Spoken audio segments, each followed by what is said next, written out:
of whom now sit in reform, treated this as a commercial decision and did and delivered nothing. Contrasted with the UK Labour government's £120 million investment in December to save Grangemouth's ethylene plant, but finally closed, we must go far quicker. What efforts is the Secretary of State making to progress the delivery of new industry in Grangemouth with the £200 million allocation the Labour government have made this time? Mr Speaker, I can assure my honourable that together with officials I'm actively engaged in efforts to secure the future of the Grangemouth industrial cluster. I was central to the UK Government's commitment of £120 million last December to secure the future of the wider site, and in December last year funding of up to £3 million was announced from the Scottish biotech company Myalgae, which is expected to create up to 310 jobs over the next 5 years, but the work continues. Andrew Bowie, Shadow Secretary. Mr Speaker, the list grows longer every week. BP, Hunting, Harbour, Chevron, Wellsafe, Petrofac, Ithaca, Exodus and Enermec, all announcing redundancies in Scotland's oil and gas industry. Yet for some unfathomable reason, this Labour government seems to think everything is fine. But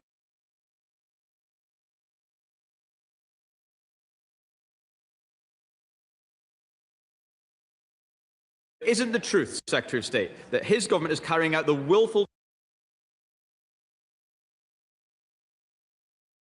destruction of this country's domestic oil and gas industry, sacrificing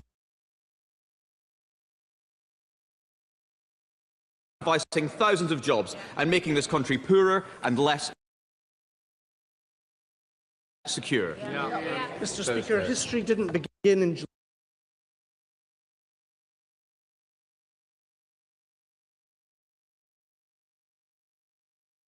July 2024, and he can run, but he can't hide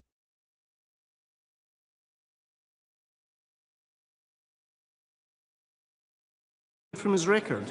70,000 jobs lost in the North Sea under the Conservatives, the Energy Profits Levy introduced by the Conservatives, and zero plan for the North Sea under the Conservatives.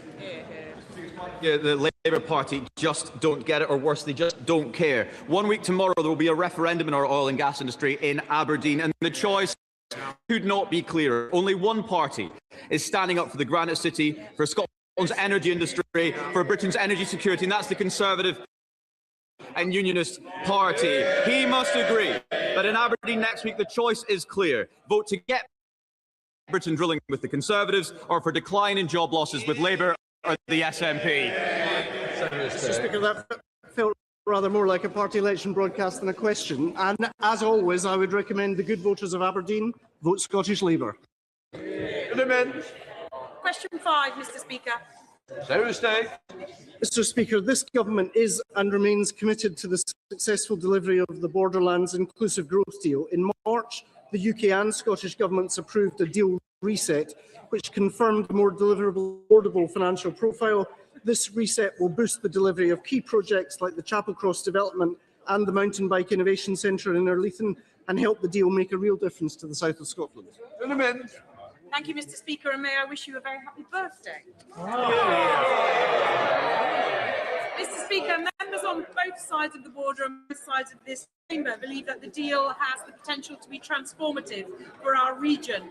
Can the Secretary of State please outline what steps are being taken to ensure that progress on the deal is maintained, and will he meet with me and my colleagues on both sides of the border to discuss the reset? Mr Speaker, I apologise unreservedly for the unforgivable oversight of not beginning my contributions by wishing you a happy birthday. The Borderlands Growth Deal is driving growth. That's why the UK and Scottish governments have approved a strategic reset to the deal, and I can assure my honourable friend that we will endeavour to take forward the work as described. John Baxter. Question number 6, please, Mr Speaker. Mr Speaker, this government is committed to boosting Scotland's regional economies, including that of my former constituency of Paisley and Renfrewshire South. The Paisley and Renfrewshire economy will benefit from £39 million of City Deal project funding aimed at Clyde waterfront connectivity. The project is estimated to deliver up to 1,400 jobs and attract £230 million in private sector investment. Baxter. Thank you, Mr Speaker, and a very happy birthday to you. Last week, we heard the very disappointing news that the principal investor in the Paisley Centre redevelopment project in my constituency has been forced to withdraw from the project after years of delays and uncertainty. I have repeatedly warned that continued delays would put this project at risk, and it's deeply frustrating those fears have been realised without apparently the SNP-led Renfrewshire Council having any backup plan. So will my right honourable friend agree to meet with me, local elected representatives and members of the Scottish Government to see what we can do to get this project moving? Mr Speaker, I know better than most the limitations of an SNP-led Renfrewshire Council, and I applaud the efforts of honourable friend in trying to bring this initiative to the fore. As the UK Government Minister responsible for local growth in Scotland, Minister Kirsty McNeill would be pleased to meet with her to discuss how we can work with Renfrewshire Council to deliver a vibrant and strong future for the town. Jones. Question number 7, Mr Speaker. Mr Speaker, this UK Government is committed to empowering local people to deliver neighbourhood regeneration across Scotland. Our Pride in Place programme is directly supporting many of our most in need communities to shape the future of their local area. We're investing up to £480 million in 24 Scottish neighbourhoods over 10 years, and that includes £20 million for Kilmarnock. Jones. Thank you, Mr Speaker. Happy birthday. Now, I was delighted that the Darvel Improvement Group were awarded £200,000 of the Pride in Place funding, meaning they can now progress their work to restore Sir Alexander Fleming Commemorative Garden and create an educational memorial at Hastings Square. My right honourable friend will know that 2028 marks 100 years since the discovery of penicillin, a world-changing breakthrough saving millions of lives across the world. Now, for local people across my constituency, that's a source of deep pride. Scotland's contribution to science, from a man born in Darvel in Ayrshire, aka God's country. Does my right honourable friend agree with me? Putting power into the hands of local people will help the communities deliver. State will address me. Come on, Secretary.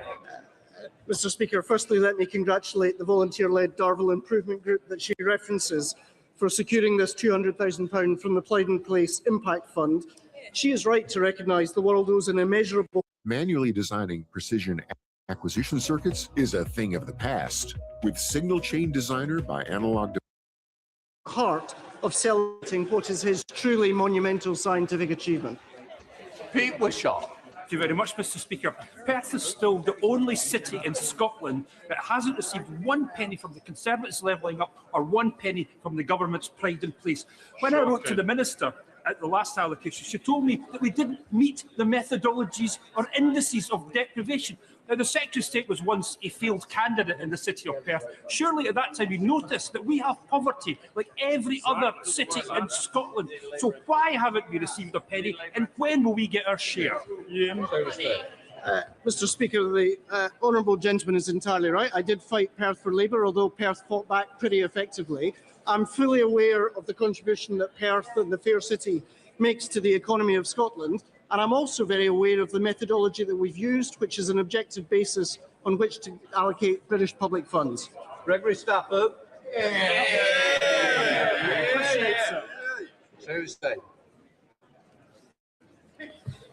Mr Speaker, producing the clean energy we need is not only right for our energy security and our climate, it's also the right thing to do for jobs and investment. Last week, the CBI revealed that the UK's green economy has created more than 1 million jobs. In Scotland, the industry generated £10.2 billion and supported more than 105,000 jobs, predominantly benefiting local SMEs and communities all around Scotland.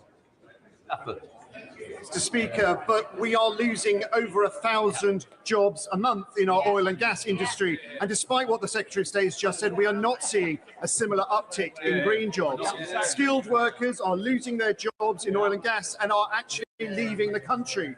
The government's actions are making the United Kingdom poorer, less secure, and waving goodbye to highly skilled jobs. So how can the Secretary of State honestly tell us that this house, that there is a transition going on? Well, Mr Speaker, look, for example, at the work and the investment being made by Iberdrola and Scottish Power.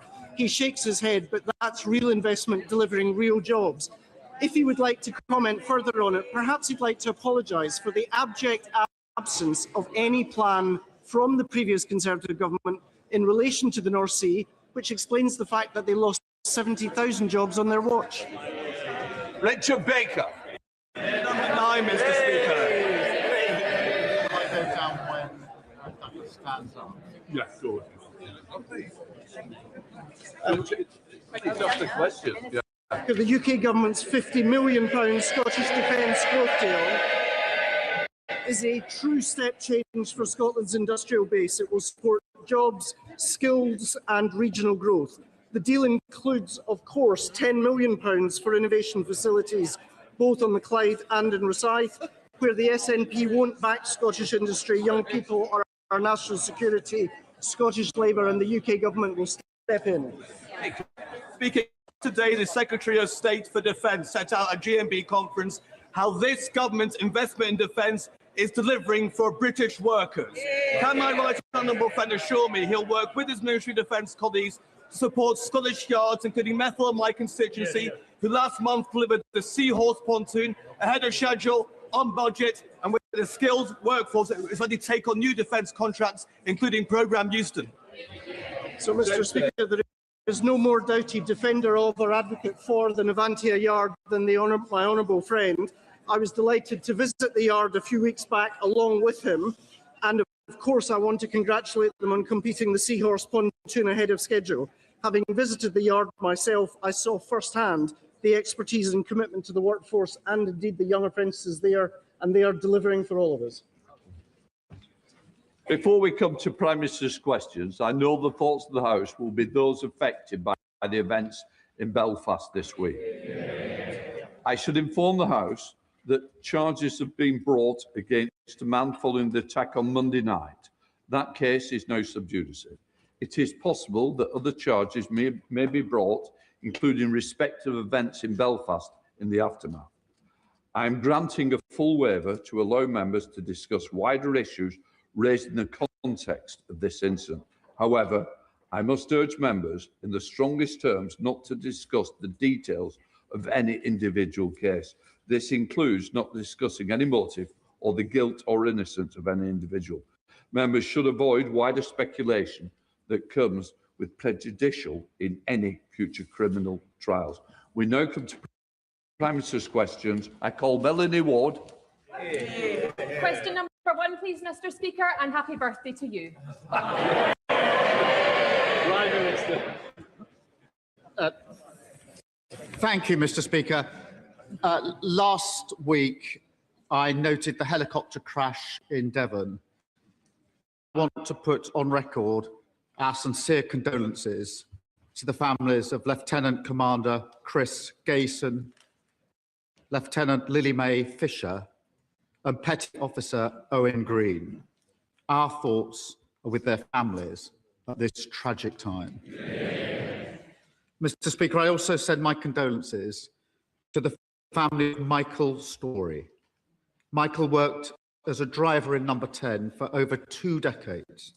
He was a remarkable gentleman, held in the highest regard by all that knew him, and will be deeply missed.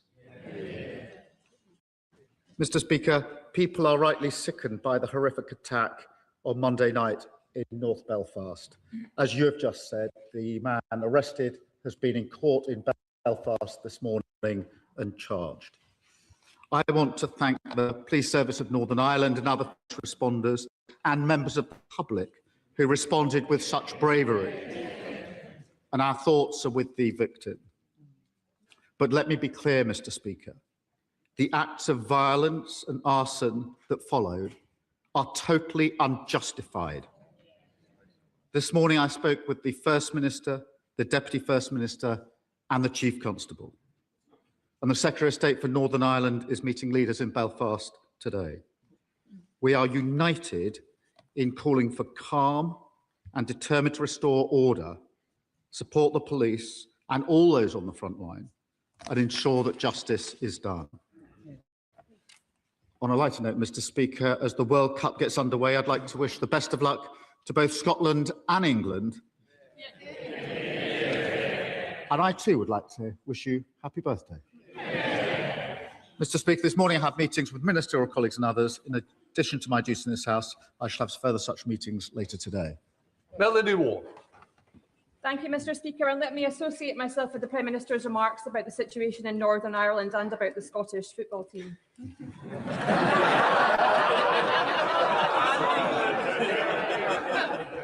Mr Speaker, the existence of Israeli settlements and settler violence against Palestinians is a major and deliberate impediment to peace.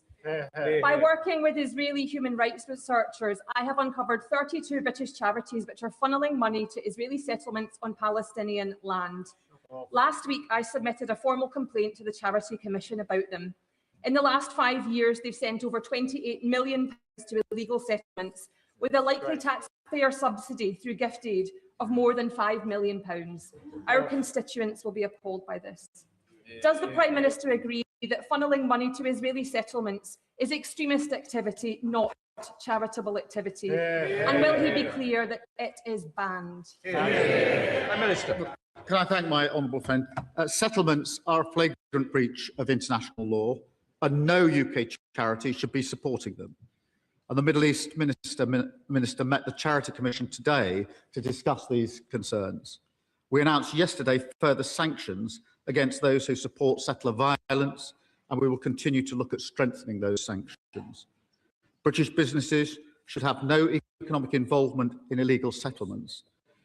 And let me just say, the situation across Palestine remains desperate, and the UK will continue to lead efforts to prevent human suffering and get aid in and preserve the viability of a two-state solution. Leader of the Opposition, Kevin Benn. Mr Speaker, can I also wish England and Scotland soccer, as in like English football? Very good.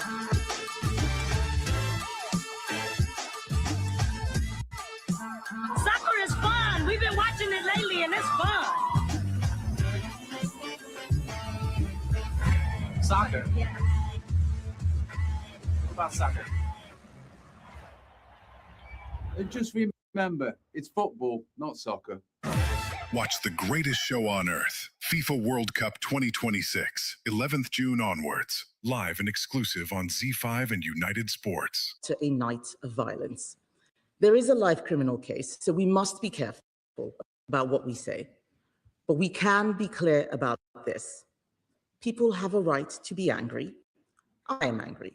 And people have the right to expect their politicians to secure our borders.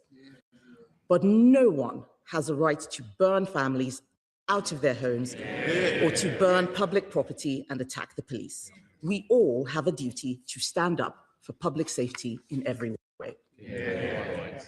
Mr. Speaker, last night, America carried out strikes on Iran in response to the downing of a US helicopter. This comes just days after renewed attacks on Ukraine. The world is getting more dangerous, and the British public want to know this government is doing everything it can to protect our national security. So can the Prime Minister tell the House, will the full defence investment plan finally be published this week? Prime Minister. Mr. Speaker, can I agree with her that in relation to both Iran and Ukraine, we're facing a more volatile world than at any time during our lifetimes. Mr. Speaker, so far as defence is concerned, we've already taken a number of measures. We've increased defence spending from 2.3% to 2.6% in 2027. That's spending £270 billion over this Parliament. We've carried out a strategic review of defence, and we're committed to publishing the defence investment plan before the NATO summit, which is in just a few weeks' time. That sounded like a no, Mr. Speaker. We have wasted 2 years waiting for the defence investment plan. Projects have been put on hold, and Britain is getting weaker with every passing day. It has been reported that the Chief of the Defence Staff told the Prime Minister that the Ministry of Defence needs an extra £28 billion. Will that requirement be met in full? Mr. Speaker, we'll say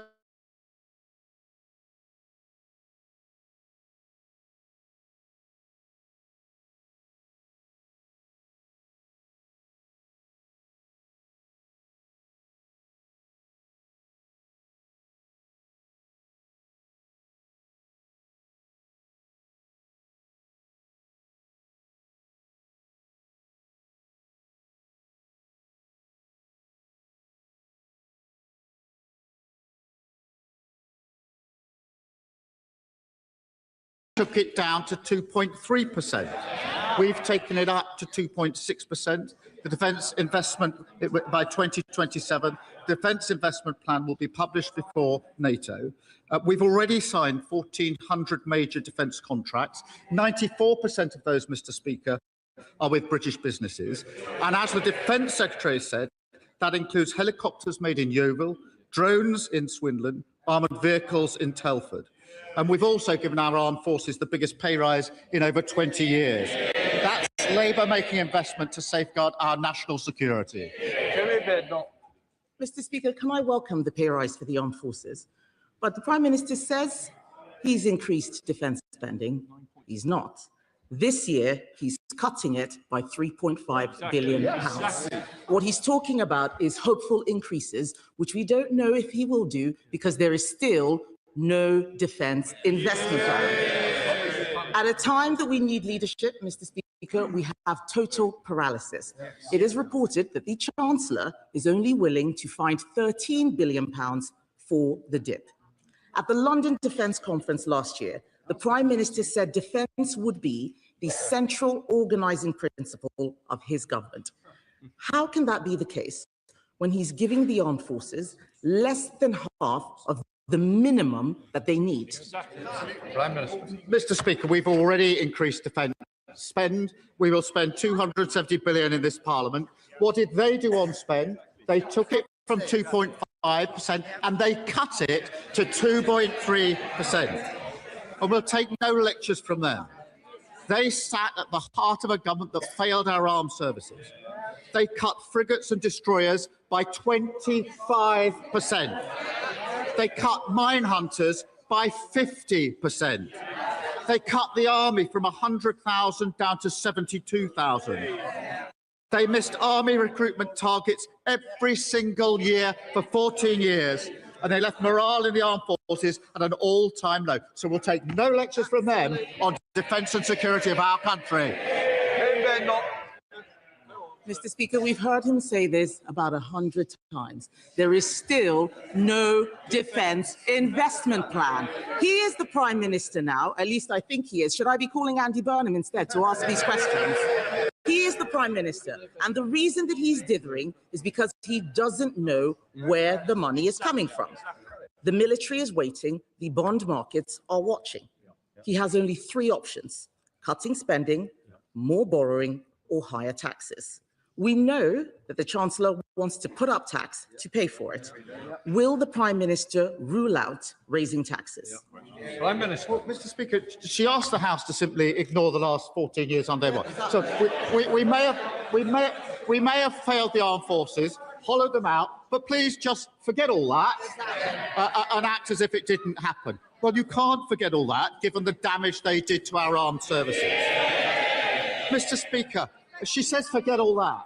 I remind the House, when they left office, 47 out of 49 major defence contracts were delayed or over budget. That is what we are fixing. You can't just scrub away and forget. I know they want to forget the last 14 years in power, so do the British public. That's why they're sitting over there. But, Mr. Speaker, we've increased defence spending. We are going to publish defence investment plan, and that will be done before the NATO summit coming up in just a few weeks' time. Mr. Speaker, I remember when the last government led Europe when we were fighting the war in Ukraine. When Russia invaded, we were ready. We supplied Ukraine with munitions. We increased defence spending. But I wasn't asking him about our record. I asked him if he would rule out tax rises. He did not rule out raising taxes, so tax rises are coming. He can't borrow more because the markets have no confidence in him. The reason the Prime Minister is in this mess is because he maxed out on spending in his first two budgets. That's why the benefits bill is set to rise to over £200 billion by the end of the decade. He has things the wrong way round, Mr. Speaker. He has a benefits plan until 2031, but no defence investment plan. Why not just cut welfare? Mr. Speaker, she talks of leading the way on Ukraine, and I did pay tribute and do to what the last government did on Ukraine, and we stood with them. We continue to lead the way because it's the United Kingdom and France that are leading the coalition of the willing that have got the military plans together for security guarantees in Ukraine. Equally in Iran, Mr. Speaker, it is the UK government and the French government that have put together the coalition for the reassurance military plans as soon as the Strait of Hormuz is open. That is what we're doing to lead. But, Mr. Speaker, we are not going to take lectures on defence from the party opposite after what they did to the armed forces, and nor are we going to take lectures on the economy, which they crashed and we've had to pick up. Mr. Speaker, at a time of increased global instability and tension, war in Europe and the Middle East, he is paralysed, giving the armed forces less than half of the minimum that they need. Tony Blair says cut welfare for defence. Lord Robertson, former NATO Secretary General, he's one of them, says cut welfare for defence. We all know why he won't cut welfare. It's because he is too weak. Too weak to make a decision, too weak to face down his backbenchers and cut benefits, too weak to stand up for our national security. As the sun sets on his premiership, he is scrabbling around for a legacy. But isn't it the case, Mr. Speaker, that the real legacy will be a bloated welfare state and a weaker armed forces? Mr. Speaker, when they were in office, they didn't reform welfare or invest in our armed services. So the very choice she puts up, they did. Defence spending went down, welfare spending went up £88 billion overall on their watch, 33 billion under the shadow chancellor. So, Mr. Speaker, they did neither welfare reform nor did they spend our armed forces. And every week she reminds us why the British public sent them packing, because she ignores what we're turning the country around. Growth is up. She doesn't want to talk about that. Interest rates are down. She doesn't want to talk about that. Immigration is down after she cheerleaded for it to go up, and then NHS waiting lists have coming down to the fastest rate for 17 years. I'm going to keep fighting for the people who elected a Labour government and sent us here 2 years ago. People who want to live in a safer world. Parents who want to have a better future for their children, and young people growing up in poverty who deserve a better future. We're investing in this great nation, standing up against those that divide us, a stronger, fairer Britain. There will be a taxi, and it might be for somebody who didn't request it. Richard Burkham. Thank you, Mr. Speaker. And I'd like to associate myself with the Prime Minister's comments on the horrific events in Belfast. The co-founder of US tech giant Palantir once claimed the NHS makes people sick. But now Palantir is running the NHS's new data platform. The Financial Times has reported that Palantir staff have had unlimited access to identifiable NHS patient data. And also there's deep concerns about Palantir's human rights record in relation to Trump and ICE and Israel's military action in Gaza. NHS patient data shouldn't be left in the hands of a US tech giant. The government has an opportunity, Mr. Speaker, to end this contract through a break clause next year. Will the government take the opportunity and kick Palantir next year out of our NHS? Mr. Speaker, as the Health Secretary has said, the existing contract will be reviewed, as it always is, ahead of the break clause, and data security is always a priority. On the single patient contract, there will be strong cybersecurity protections, and we will protect this data, like we do with all health data. We're focused on modernising the NHS so patients don't have to repeat themselves and get the care that they need more quickly. Our investment has cut NHS waiting lists, delivered millions of extra appointments, improved A&E and ambulance response time. I'm proud of what we're doing. Sir Ed David, Leader of the Liberal Democrats. Thank you, Mr. Speaker. Can I join the Prime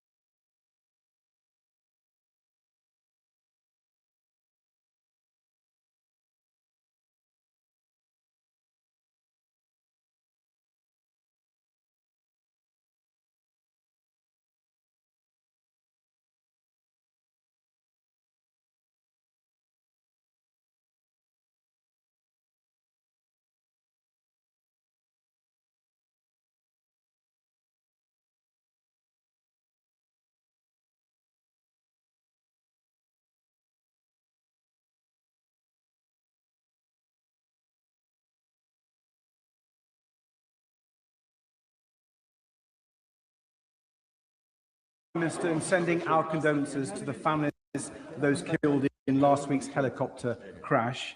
And can I associate myself with the Prime Minister's remarks about the horrific knife attack in Belfast? Our thoughts are with the victim and his family. And can I join the Prime Minister in condemning the disorder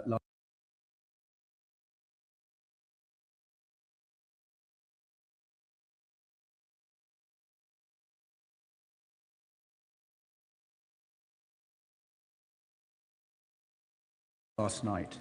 Mr. Speaker, in Carers Week, can I celebrate the millions of family carers who make huge sacrifices to look after their loved ones? And can I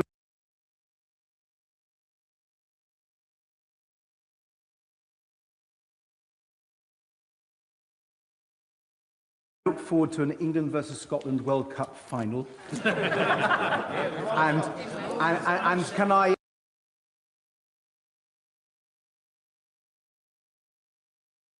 wish you a happy birthday, Mr. Speaker. Mr. Speaker, as the chaos over the defence investment plan goes on, I'm sure members on all sides were shocked to read yesterday's reports. The government is considering slashing the hospital programme to fund the shortfall. Surely in 21st century Britain, people can expect both a decent local hospital and armed forces that keep them safe. So will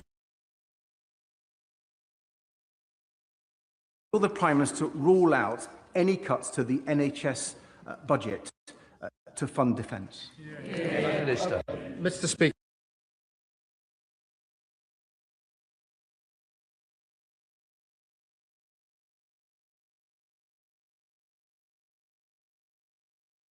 Can I first agree with him about the amazing work of our carers?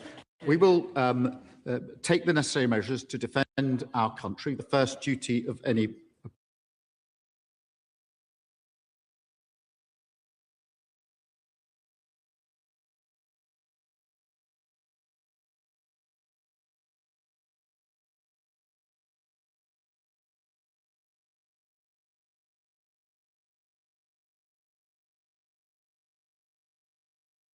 Prime Minister. We will also take the measures, as we have done, to invest in our public services. And forgive me, I was running a public service when the government that his party were part of was stripping them bare under austerity. So we're really not going to take lectures on austerity from the gentleman opposite. Well, I was hoping we're going to hear more about defence investment. I would urge the Prime Minister to look at our plans for defence bonds to get £20 billion into defence. But, Mr. Speaker, turning to those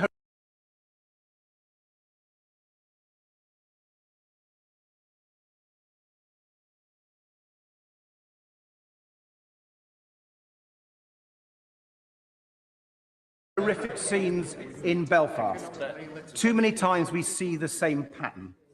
An appalling crime that makes us all feel immense pain and anger, and then extremists who exploit that grief and anger to spread hatred and violence, aided and abetted by social media barons like Elon Musk and their divisive algorithms. Does the Prime Minister agree this is not who we are as a country, and that it is not free speech if it's controlled by tech billionaires and their algorithms? So really crack down properly on platforms like X that are fueling violence and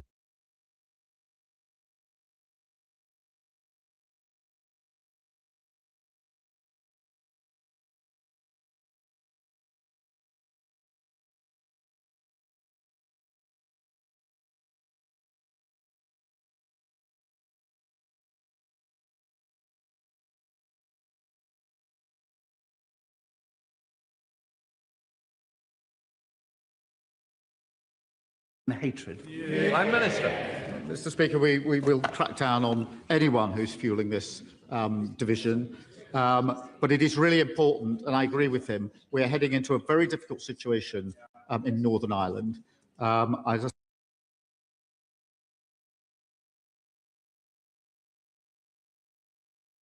I say I've spoken to the Chief Constable, the First Minister and Deputy First Minister this morning. They are united in saying we should all be calling for calm. The police are on the front line, and it's our duty as politicians to call for that calm, and nobody who's a politician should be whipping up division and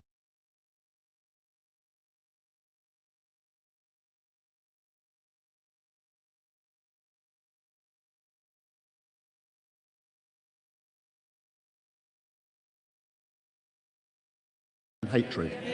Edwards. Thank you, Mr. Speaker. Flexible and co-working spaces play an important role in regenerating town centres like mine in Rochester and Strood. They bring more people to our high streets to spend money in our local shops and support our local economies. But recent case law has put this under threat, with valuation office agency assessments now treating many as single larger businesses. And because of this, many small businesses face not only losing their small business rate relief, but also facing potentially backdated bills of up to 3 years, in some cases costing hundreds of thousands of pounds. So will the Prime Minister please ensure that an urgent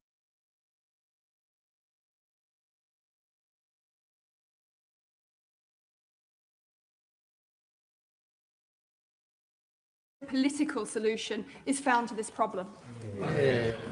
Can I absolutely recognise the important role that flexible working spaces play in regenerating our high streets? Where the law requires a property to be treated as a single unit, the business rates are paid by the operator, not the individual businesses.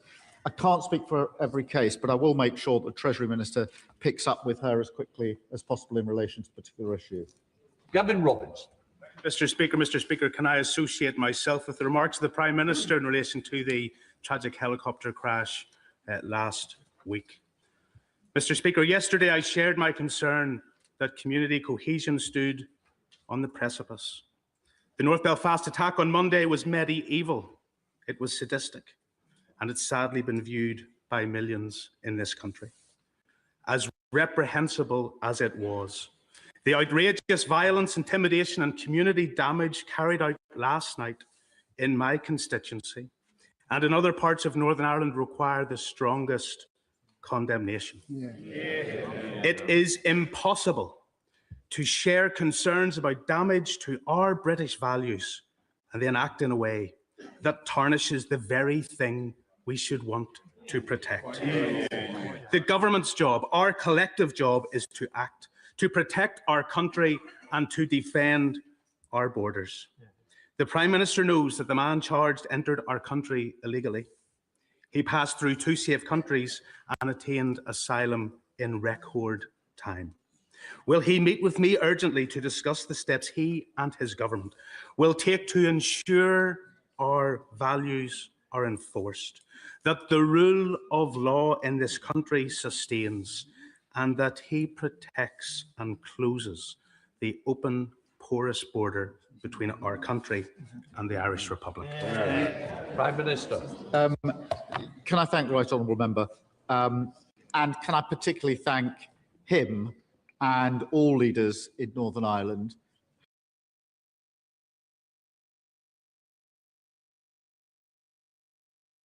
who have urged calm, particularly before what happened last night. I think in standing together with that common message was very powerful. I thank him and others for what they did in that regard. I'm very happy to meet him and other MPs from Northern Ireland as he requests, and I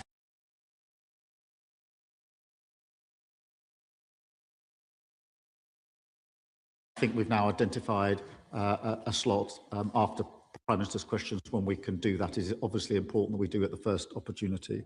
We are all sickened by this attack, but the scenes of violence and disorder have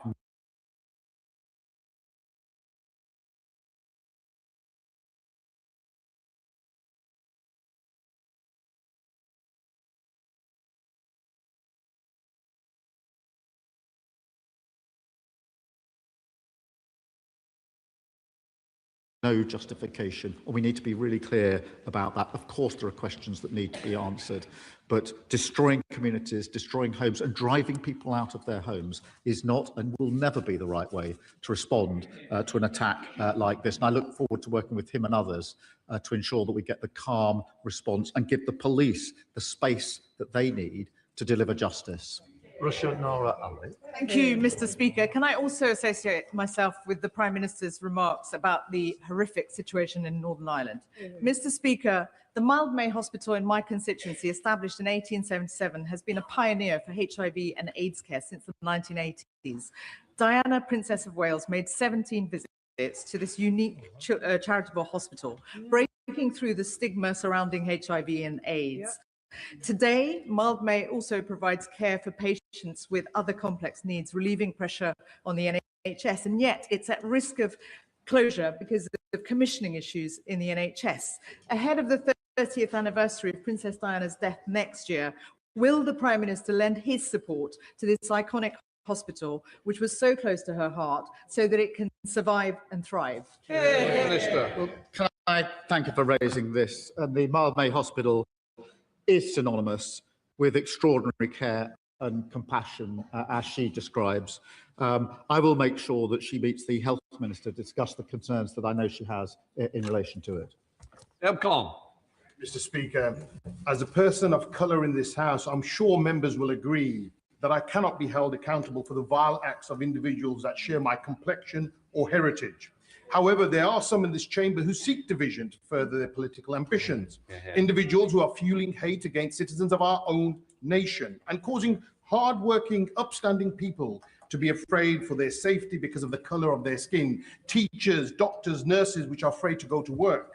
Words have consequences, and with eyes of the nation on us in this moment, what pure cold actions will the Prime Minister take against those inciting violence, perpetrating violence, and more importantly, support the victims following this brutal attack in Belfast? All those involved in the violence will face the full force of the law, and quite rightly so. He is absolutely right to describe, as he does, the fear that this instills in some of our communities. And that is a very real fear. It is being felt today, this hour, in Northern Ireland, by families who are too scared to go about their lawful work, to go to school and to go about their business. That is exactly what it does, which is why we must all condemn it. Ms. Twist. Thank you, Mr. Speaker. The British Standards Institution is 125 years old this year. And I'm proud to have been working closely with them to produce and publish BS 30480, the world's first free standard on suicide in the workplace. The standard has now been downloaded more than 12,500 times.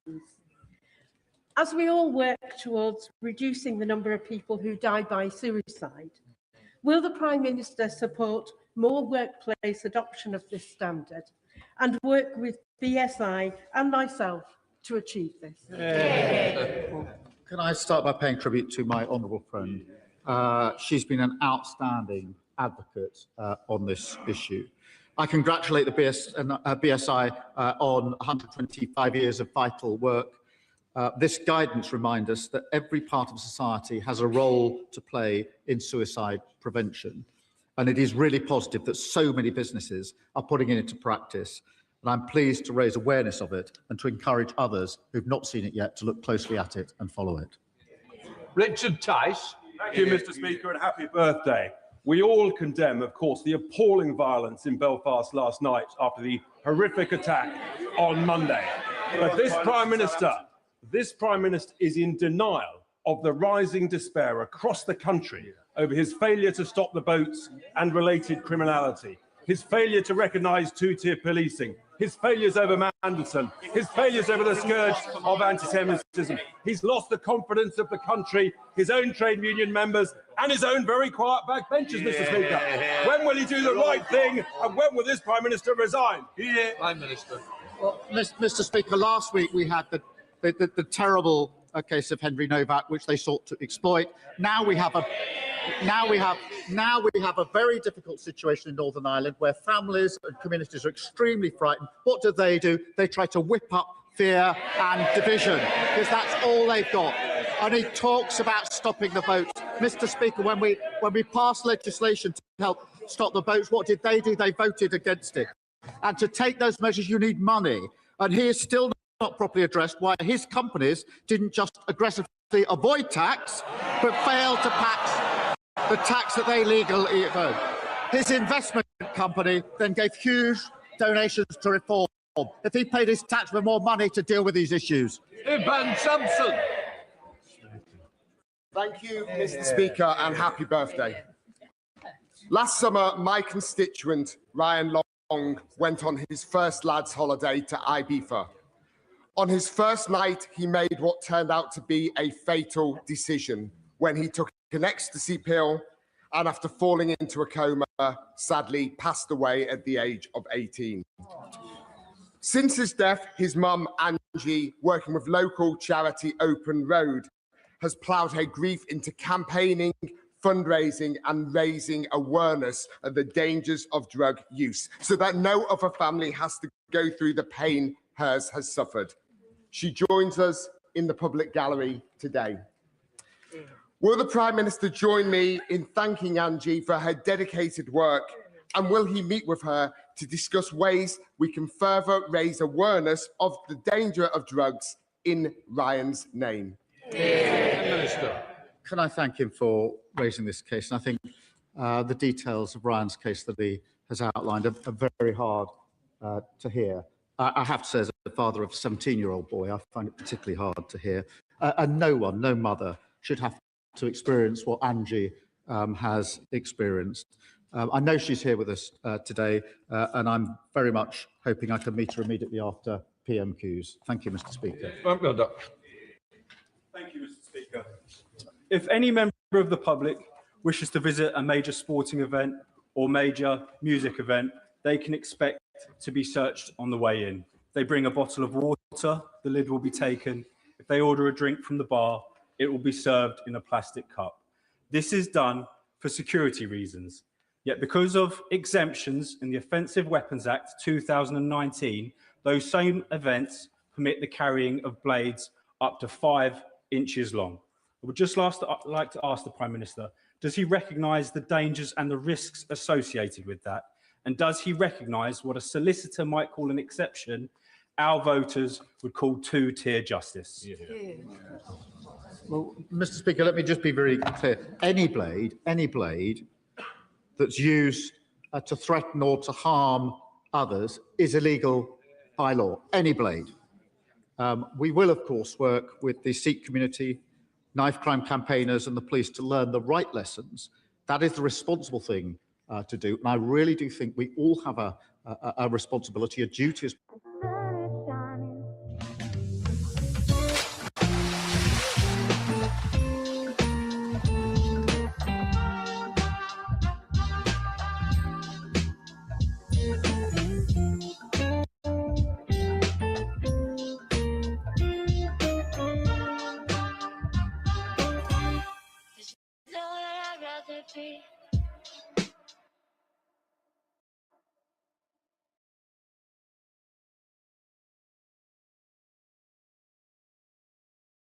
Minister, visit the Horton Hospital in Banbury to see the change that this government's £3.3 million investment into that hospital has delivered since July 2024.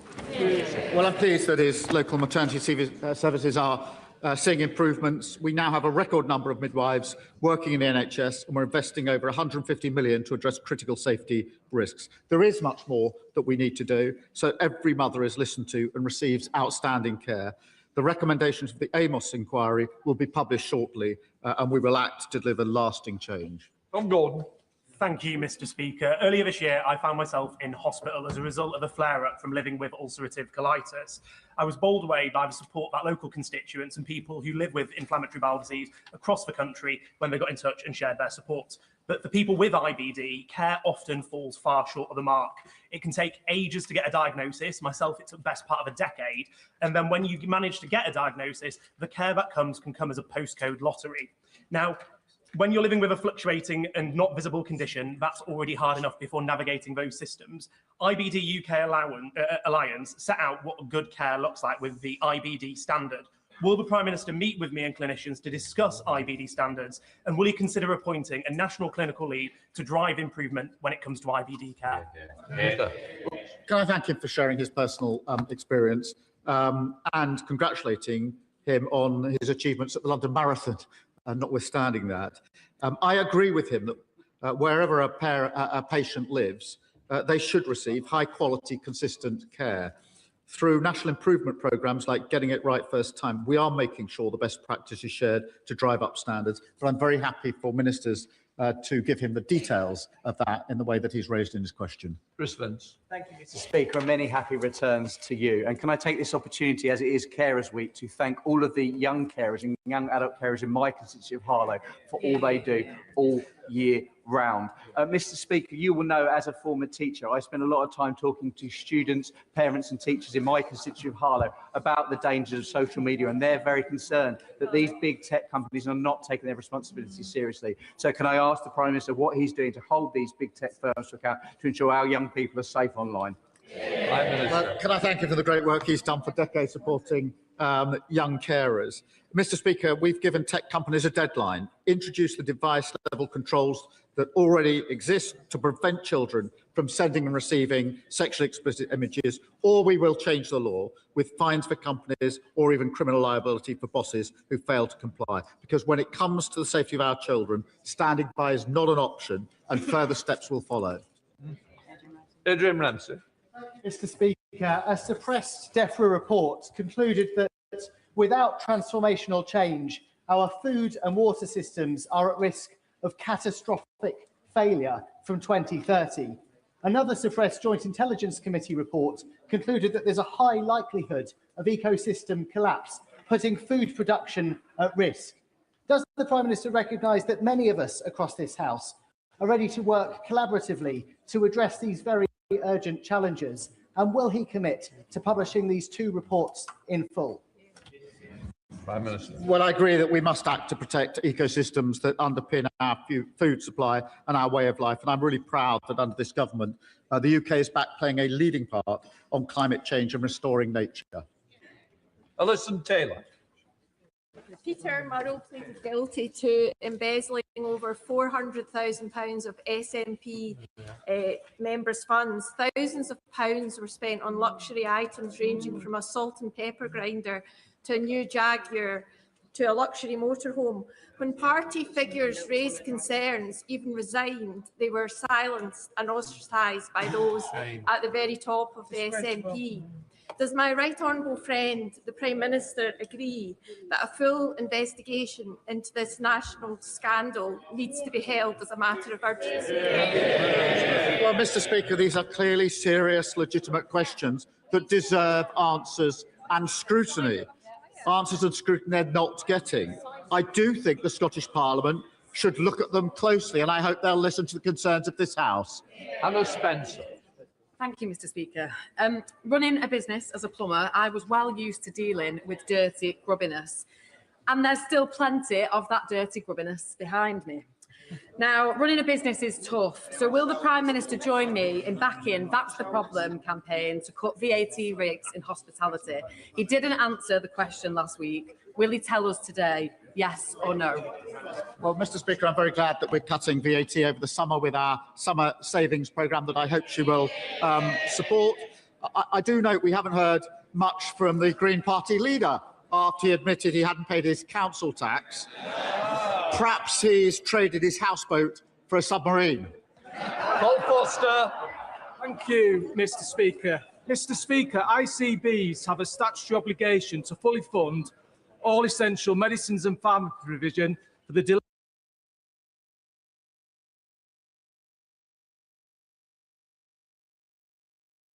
delivery of specialist end-of-life and palliative care at our wonderful hospices, such as St Catherine's and Derrien House, situated in our respective constituencies of South Ribble and Chorley. However, this is not happening, as ICBs are claiming the costs are covered by the hospice's core grant.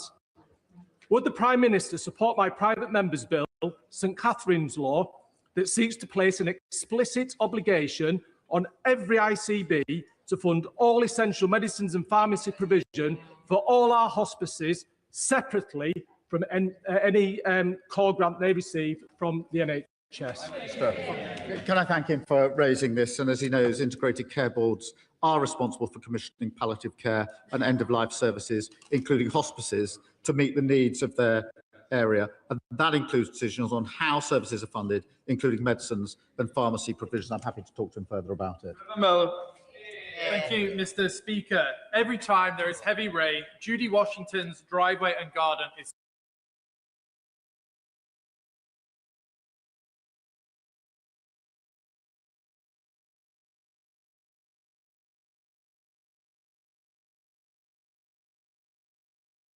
flooded with raw sewage. The same happens to her neighbour, and it happened last week again. Thames Water have told my office they won't even look at the situation until the end of winter 2027. It is unacceptable that a lady in her retirement is shovelling sewage from her drive and waiting for human waste to decompose in her garden. Will the Prime Minister write to Thames Water on Judy and her neighbour's behalf to compel them to sort this out? Well, can I thank him for raising this case? And it's obviously awful.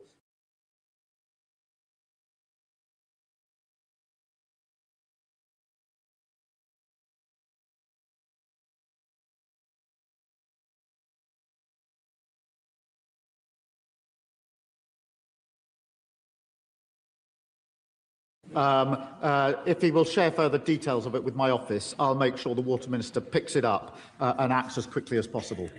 Thank you very much, Mr. Speaker. Last week, the Prime Minister warned that NATO needs to be ready for an attack by 2030 from Russia. Indeed, we have an increasingly belligerent, expansionist, imperialist Russian leadership to our east and a Donald Trump US leadership to our west, for whom Ukraine and European security is not a priority. So we need to meet the moment. To his credit, since taking power, the Prime Minister has increased defence spending, but the House of Commons Defence Committee is adamant that we need to reach 3% GDP spend on defence. So when the Prime Minister is signing off on decisions within the Defence Investment Plan, which I hope will be, touch wood, imminently published, will he agree to that 3% GDP spend on defence? Prime Minister. Mr. Speaker, he's right to raise the concerns that we have. We've increased defence spending, and the Defence Investment Plan is going to be set out very soon, and before the NATO summit, which, as he knows, in just a few weeks' time. Final question, Lishika. Speaker, Lindsay Foreman has not eaten in 32 days, and her husband Craig in 23. They are being held hostage by the terrorist government of Iran, but this government's weak words have abandoned them.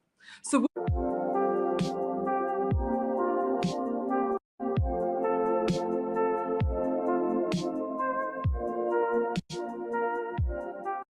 International Court of Justice so we get them home. Prime Minister. Can I thank her for raising this important case and give her the assurance and the House the assurance that this is raised regularly with us. The Foreign Secretary has raised it very recently. We raise it every time we can. We do everything we can in relation to this case.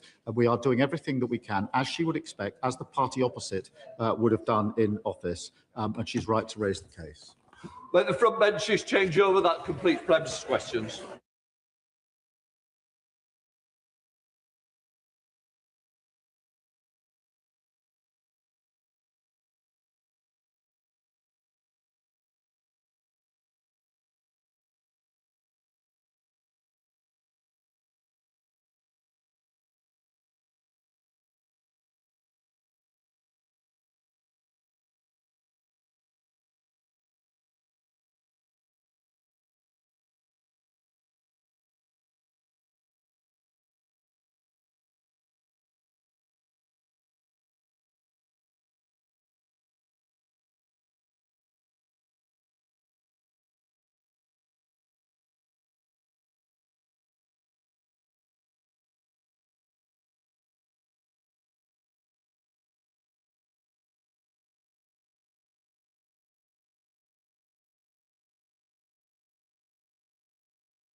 So they can either leave and just get on with the rest of their lives and think that was interesting, or they can actually stop and think, do you know what? From the research we've done at High Performance, we know there's a mental health crisis among young people in this country. The two are linked clearly. So we have the means in this room to make a difference. So your final message to people in here? I think to remind everyone that some of the figures that we saw at the beginning of the video, so 430,000 people experiencing homelessness in the UK. That's 4 times the size of Wembley Stadium. And my point to that is about homelessness is not inevitable. It is entirely preventable. It is predictable. You guys in this room, the tech world, is a huge part of the puzzle that's not been there before. That's not because, well, there's lots of reasons. We haven't had the tech at the level you're at now before, but also we have not plugged in the private sector and any kind of tech and data into this equation before. Homelessness is seen as a gritty, difficult topic that's very hard to get through. And not many people understand it. You will be held accountable for your actions. You will feel the full face of the law. Policing is, as members are aware, a devolved matter, but the Home Office is, of course, monitoring the situation very closely. And we are working with operational partners to understand and act on any implications for public order across the United Kingdom. Finally, Mr. Speaker, I recognise that tensions are running high. At times like this, there is even more onus on us all as the custodians of our democracy to respond with unity, to choose our words and actions with care, and to uphold the first duty of the state, maintaining order on the streets and keeping the public safe. Because the shameful scenes that we saw last night are not who we are, and they never will be. Claire Hammer. Thank you, Mr. Speaker. It has been a shocking 2 days in Northern Ireland. The horrific knife attack in North Belfast has left a man fighting for his life and an entire community distressed by what they've seen. Justice must, of course, take its course and deliver for that victim whose family have asked for calm. But last night brought further outrage. Children in my constituency and others lifted out of their beds as their homes burned. Masked men roamed the streets, going door to door, menacing and setting fire to cars and buses and homes, terrorising people on the basis of the colour of their skin or the sound of their voice. People from Sudan, people from India, people from Ukraine and people from Belfast. And today, businesses are shuttered, medical appointments are cancelled, schools are being closed for fear of getting young people home. So many people are frightened to walk the streets and frightened to be in their own homes tonight.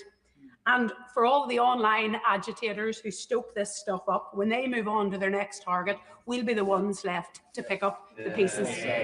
People are, of course, entitled to their views on immigration, and of course government policy is imperfect, but this hasn't been a debate or a conversation. There haven't been proposals, there haven't been honesty about the trade-offs, there has been mob justice and some of the same old proposals for a hardened border on the island of Ireland.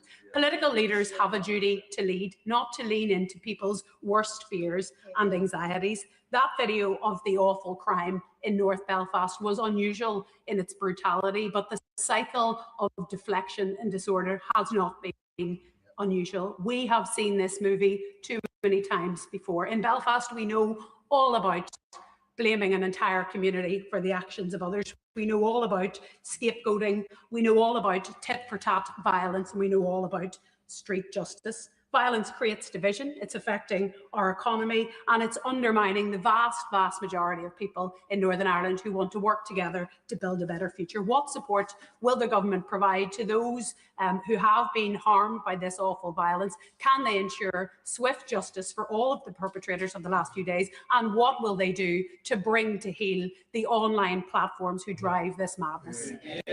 Minister. Well, Mr. Speaker, I think the Honourable Lady has described with great clarity the impact of the scenes that we've seen in Northern Ireland over the past number of hours. And let me be absolutely clear, the scenes of disorder we witnessed in parts of Northern Ireland last night are not only damaging communities, but they are quite literally putting lives at risk. Like her, I utterly condemn the attacks on property and vehicles and the other related violence that we've seen. There is no justification at all for this type of thuggery, and there is no place for it in Northern Ireland or anywhere else for that matter. Now, I know that she will agree that it is now vital that the Police Service of Northern Ireland are given the time, the space, and the full support that they need to continue with their investigation. The rule of law must and will prevail, and justice must and will be served. Violence is never a justified response, and this disorder only causes pain and suffering for those living in the area, as the Honourable Lady has very eloquently described. Now, those involved do need to take a step back and consider the consequences of their actions.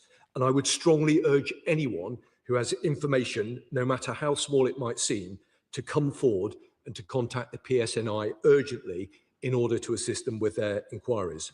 The Honourable Member specifically asked about what support is being... Pele. I gotta go with Ronaldo. Iniesta. Roberto. Kylian Mbappé. Merci.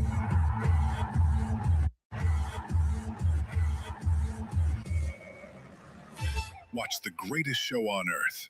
FIFA World Cup 2026, 11th June onwards. Live and exclusive on Z5 and United Sports. I commend the police for confirming the suspect's identity swiftly, because full transparency in these cases is vital. Can the Minister confirm PSNI will have all the resources needed to deal with these issues? We've all seen the footage of the appalling attack featuring a Sudanese illegal immigrant. But let me be clear, violence of any kind in protest is never justified.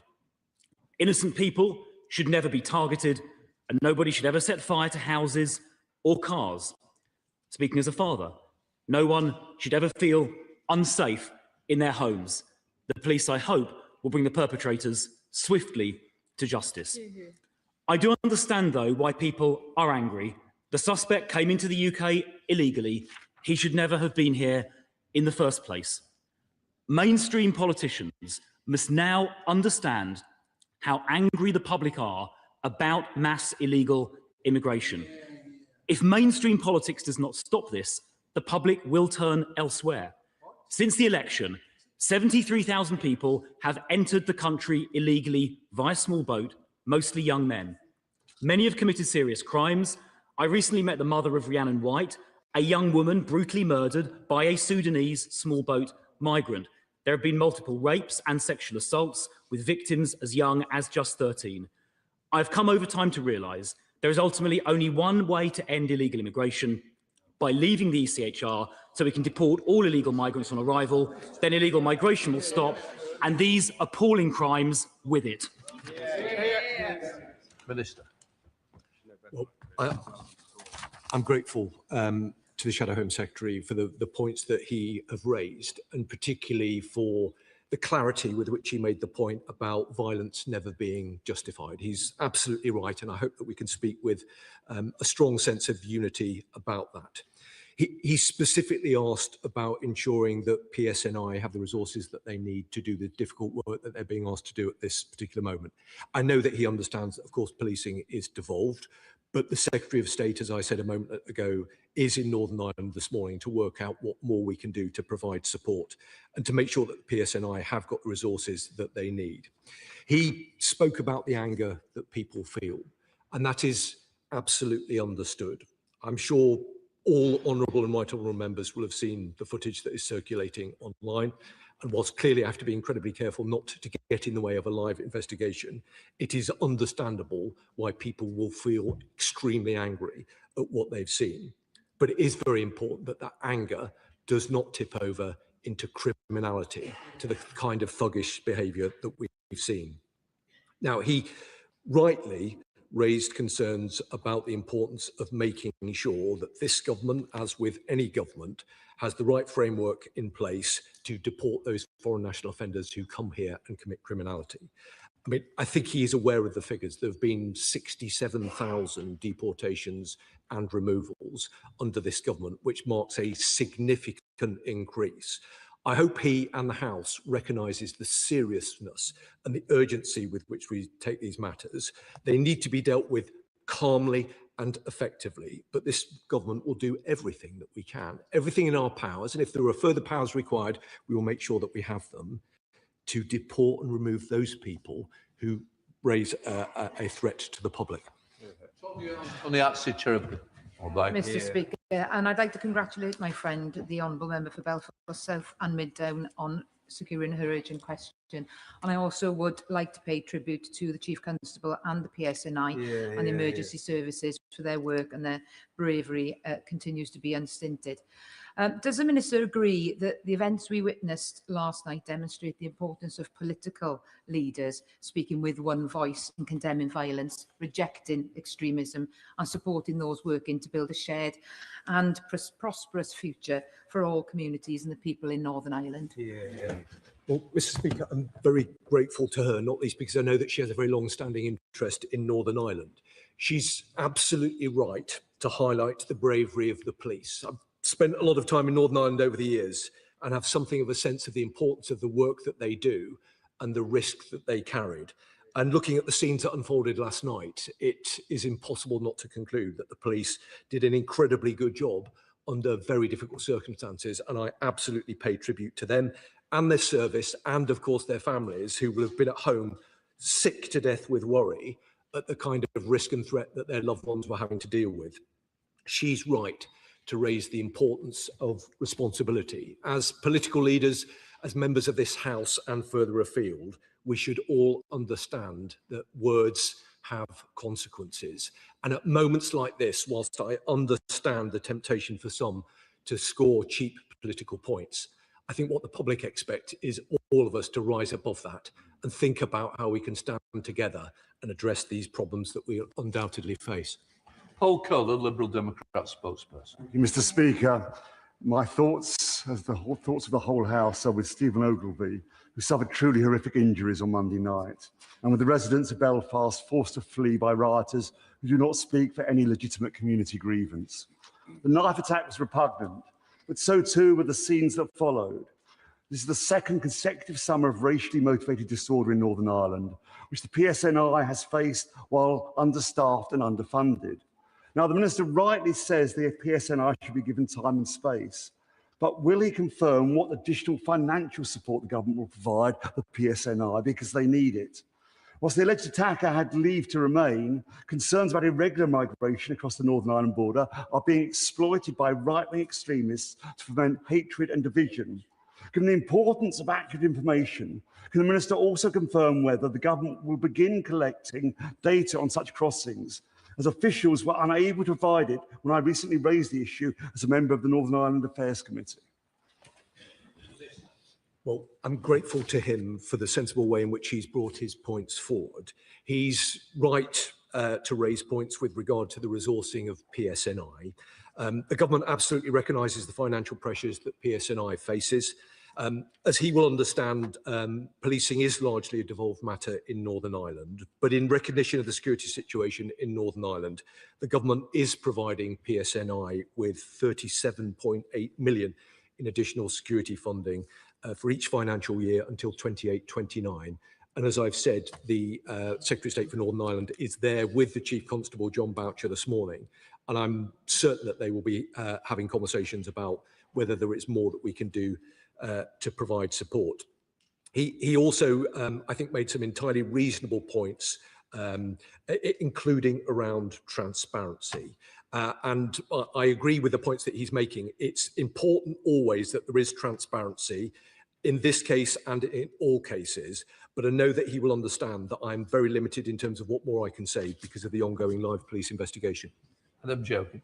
Thank you very much, Mr. Speaker. I thank my friend from South Belfast Middown for her question, and to the Minister for his answers. And of course, I think about the victim of the grotesque knife attack earlier this week. Now, Mr. Speaker, Northern Ireland is a wonderful place with wonderful people, and the scenes on the streets of Belfast that we saw were utterly disgraceful and do not reflect the Northern Ireland that I know, that I love, and that many of my family live in. I'm particularly concerned about the young people who've had to bear witness to the violence and disorder, as generations of young people in Northern Ireland have too. So can I ask the Minister what support will be given to the Northern Ireland Executive to ensure that the young people of Northern Ireland are protected, supported and shielded from the disgraceful impacts of the criminality we saw in Belfast last night?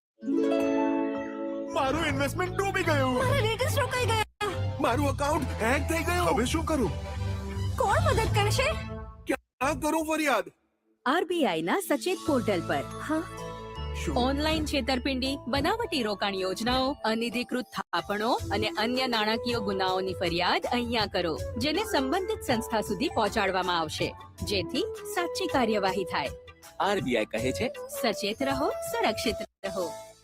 Impressed with that journey and the progress that has been made in recent times.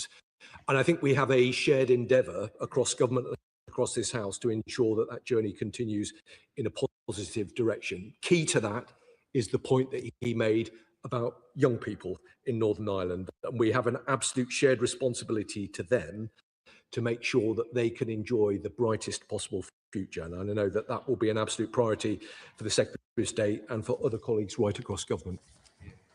Chair of the Home Affairs Committee, Dame Karen Bradley. Thank you very much, Mr. Speaker. And can I join others in paying tribute to the Police Service of Northern Ireland, who once again acted without fear or favour and walked bravely into some of the most dangerous situations. But following on from the previous question about young people, I was struck by just how many young people were involved in the disorder yesterday, incited both by what they've seen on social media, but also by those gangmasters who have groomed those young people into committing violence day in, day out across Northern Ireland. So can I ask the Minister if the Home Office would look into a review of the treatment of young people in Northern Ireland and the way that so many of them have been groomed? In effect, it's modern slavery. Well, Mr. Speaker, I'm very grateful to the Right Honourable Lady, who I think makes a really important point. And yes, I absolutely give her that commitment that working with colleagues in the Northern Ireland office, we will do that. Like her, I was struck with the presence of young people taking part in this criminality in Northern Ireland. We've seen that before in the bad old days of the Troubles, and we must never go back to that. I think there are some specific points that we're looking at around the extent to which any of this criminality and disorder has been directed by paramilitary groups in Northern Ireland, but not yet in a position to say more about that. She may well be aware that the UK government provides 50% of funding for a programme that's specifically designed to tackle paramilitary activity and organised crime. Currently, that's £8 million of investment that goes into that. But I absolutely accept and agree with her key point that we've got to make sure that young people in Northern Ireland are diverted from paths of criminality, and that is a matter that I will take up with colleagues in the Home Office and also with the Secretary of State.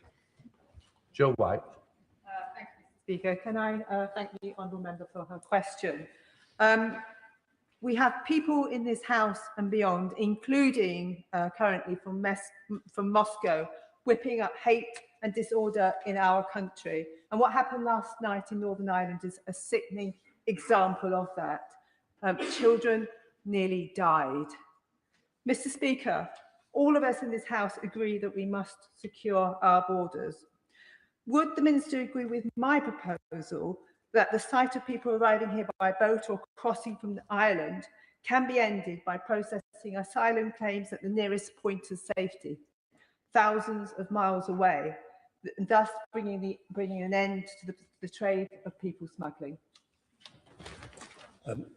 Mr. Speaker, well, in terms of the Honourable Lady's first point, she's right in the sense that there will, very concerningly, always be malign actors seeking to whip up community tensions through the use of mis and disinformation, and we are acutely alive to that, and we will work with partners and law enforcement to make sure that we are on top of all of that.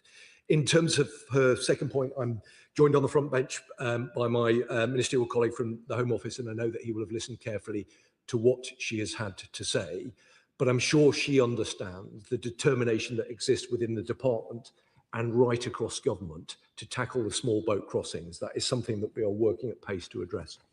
Sammy Wilson. Thank you, Mr. Speaker. The Minister's right that those who were engaged in the violence last night should face the full weight of the law, because legally, morally and politically they were wrong. However, if the law is going to apply to those who protested, it should also be applied to those who have broken into our country illegally, have broken our immigration laws, and are then become the source of many of the problems which we face. But instead, they're taken by the hand.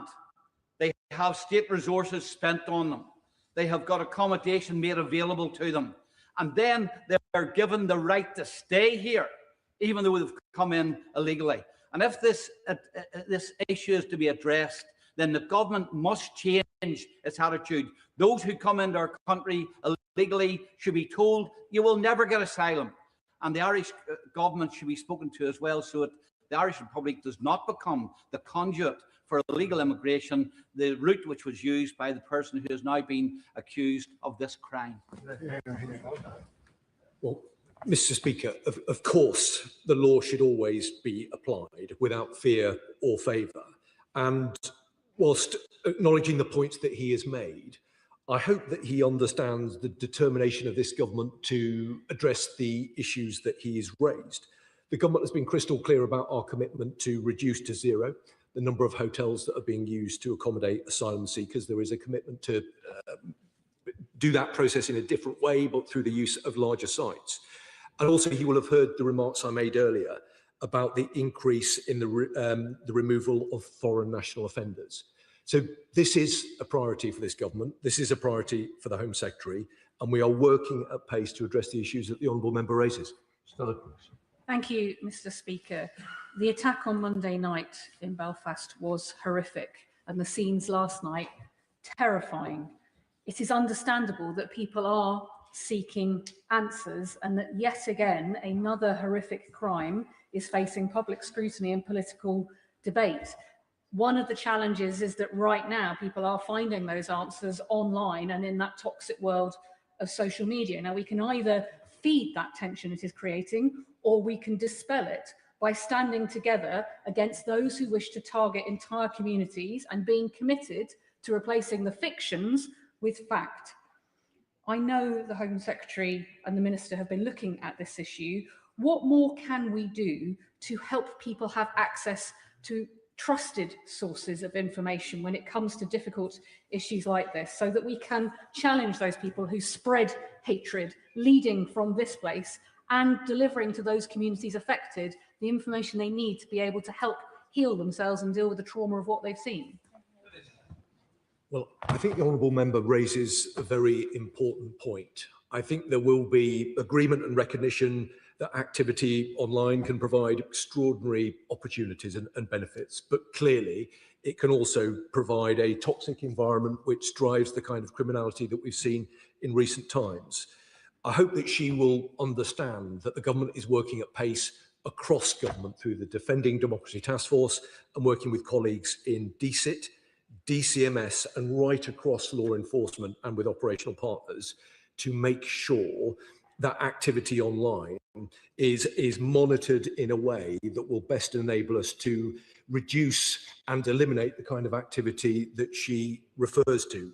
She will understand that that is not an easy thing to do, and we are constantly looking for greater responsibilities to be exercised by the social media companies and by the tech companies. But I give her an assurance of the importance that we attach to these matters. I've had meetings recently with ministerial colleagues to look at what more we can do. So I assure her that we're looking carefully at what more we can do. Sir Julian. Does the Security Minister share my concern that irrespective of the personal motivation of this perpetrator, the circumstances by which he came into this country sends a signal to those ideological movements abroad that wish us harm, that there is a very easy back door by which they can infiltrate this country. And if an operation of that sort is mounted in the future, what sort of violent response will there be to a spectacular terrorist attack that could and should have been presented prevented by secure borders? Well, the right honourable gentleman, as he always does, has raised a very thoughtful series of questions. And whilst I know that he will understand, I'm not going to get into the detail of the potential motivations of the alleged offender in these particular circumstances. I think the general challenge that he raises is the right one. It's the job of this government, of any government, to ensure that the United Kingdom is the hardest possible target for our adversaries and for those who would do us harm. Now, from his previous service on the ISC, he knows a lot about the nature and the range of threats that as a country we face. I hope that he also knows that this government, like the last government, does everything it possibly can to make sure that where there are particular points of vulnerability, we are bearing down on those and that we have the right capabilities, the right resources in place to ensure that we keep the public safe. There is no more important duty of any government than being able to do that.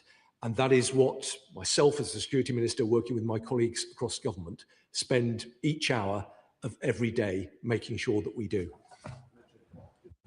Mr. Speaker, the crime committed was horrific and the violence in response has been appalling. And many of my constituents are deeply concerned at seeing what looks like a racially motivated attacks on families.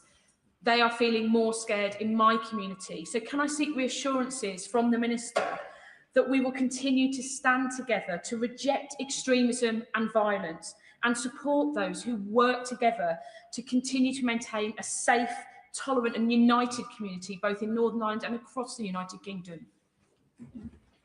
Well, Mr. Speaker, I absolutely can provide those assurances. The Honourable Lady is absolutely right to make the points that she does it in the way that she does. It's at moments like this where we are collectively tested. And the test is whether we are prepared to stand together against the kind of horrific violence that we've seen, both in terms of the initial attack and the response to it, and whether we are prepared to stand together and reject extremism. That isn't about seeking to in any way minimise the horror of the scenes that we've seen. But the job of government is to provide a grown-up, balanced response that seeks to bring communities together, not drive them apart. And that will always be the response of this government. Thank you, Mr. Speaker. Happy birthday to you. The Minister said to criminals, who are criminals, Minister, not thugs, do not do it. With respect, that won't cut it. It suggests that the government is simply a passive, pearl-clutching observer rather than an active participant in this. Whilst I accept that operational matters are matter for the PSNI and not for the Minister, will he say what the government is doing to try to fix the fundamentals that underpin this dreadful situation in Belfast? Well, Mr. Speaker, I've got a huge amount of respect for the Right Honourable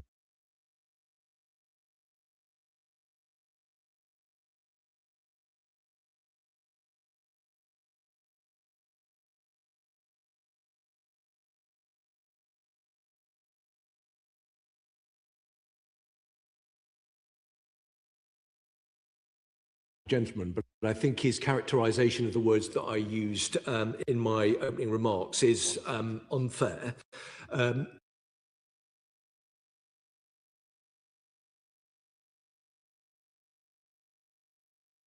Not least because I was seeking to provide a degree of clarity to those in Northern Ireland who might find themselves swept along by some of the violence that we've seen in recent times. I think it is entirely reasonable that as a government minister, there is a clarity about the message that I send to those people, which is they shouldn't do it. And if they do decide that they want to do it, then they have to be prepared to face the full consequences of their criminality. Now, I think with great respect to him, I think that is not an unreasonable point to make. His second point was a kind of sort of wider systemic point. I know that he will understand that the Secretary of State for Northern Ireland is an extraordinarily seasoned political operator who dedicates his service in this House to serving the people of Northern Ireland as the Secretary of State. And I know that honourable members right across the House will understand how seriously he takes these matters. But the honourable gentleman is also right to infer that this is a shared endeavour across government. And that's why we will make sure that we will look carefully at what's happened in Northern Ireland and ensure that our collective response is proportionate. Lawrence Turner. Thank you very much, Mr. Speaker, and I commend the Honourable Member for South Belfast and Mid Down for her words in this place. My constituents in Birmingham Northfield will have been horrified by last night's scenes in Belfast.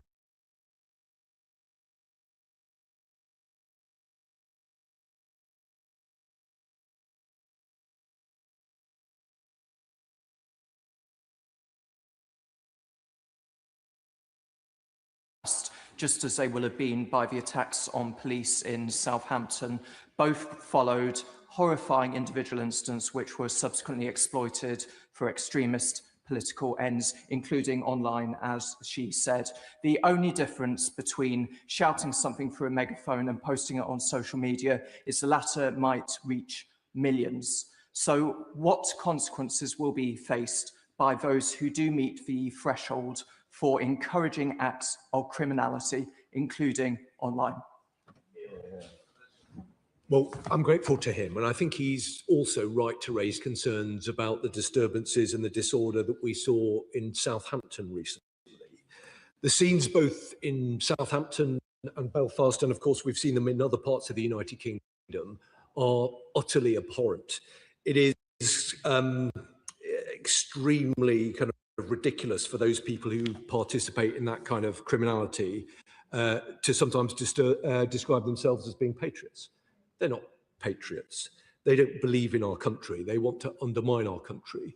The real patriots are those people in the police force dealing with this disorder, dealing with this criminality. And to come to his second point, I can absolutely give him an assurance that those who do decide that they want to engage in this violent criminal disorder will face the full weight of the law.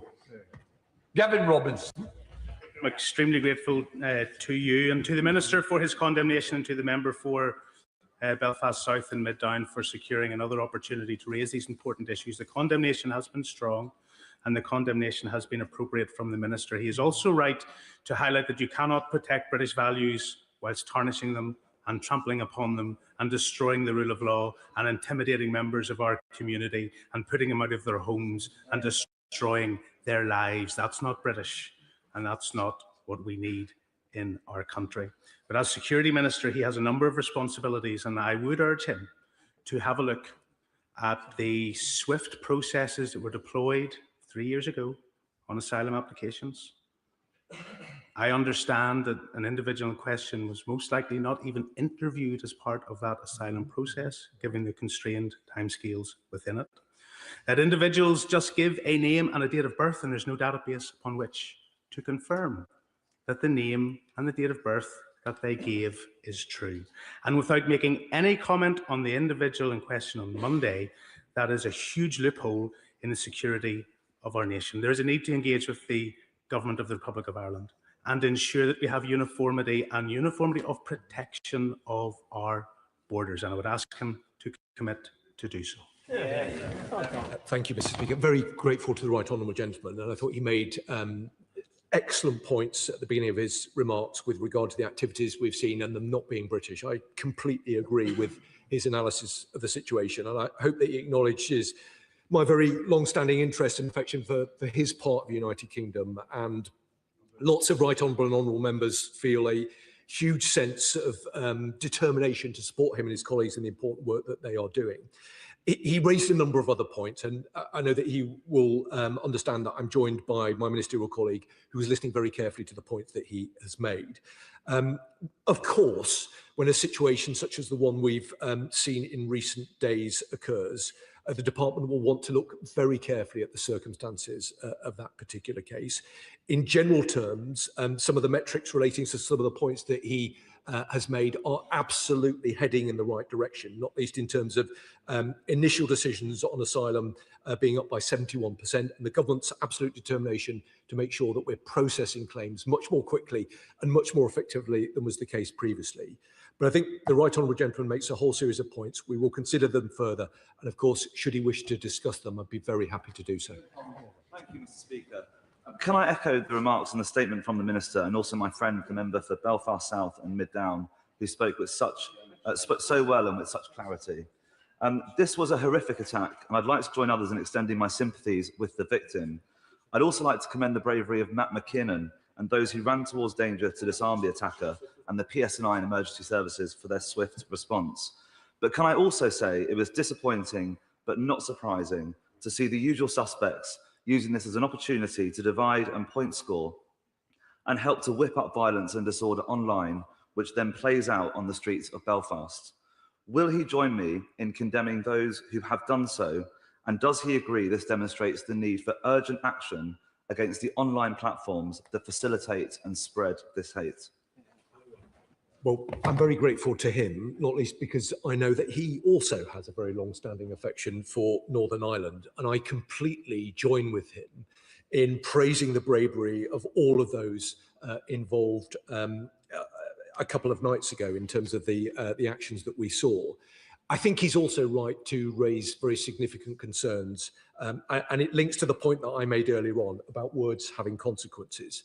Whilst there will be, as he describes them, the usual suspects coming forward to try and derive some kind of political advantage from circumstances such as this, I genuinely believe that the majority of the public expect us to act in a sensible, consensual way to address the problems about which people are rightly angry, but to do that in a way that brings people together, not drive them apart.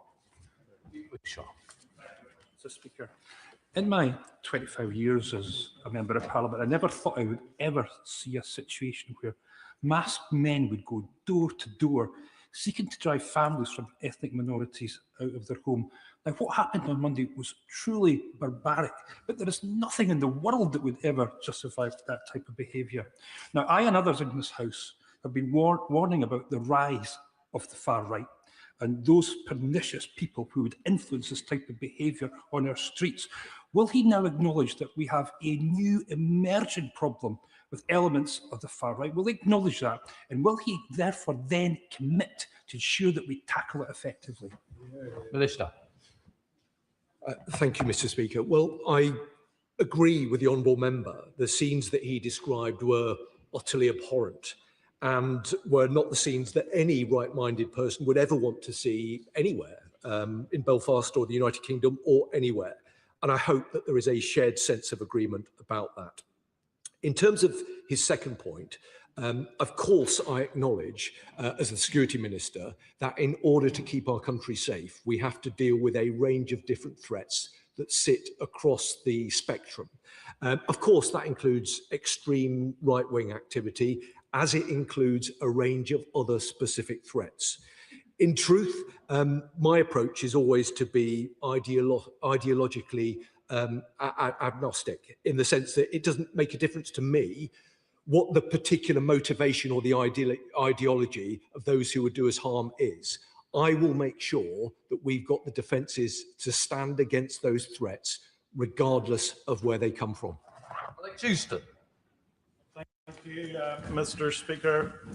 First of all, I want to take the opportunity to condemn the appalling assault on the gentleman on Monday night and to praise members of the public, the PSNI and emergency services for stepping in and trying to help that individual. I would also like to put on the record that I condemn the violence that took place last night. There is no place for violence in our society, no matter what the issue.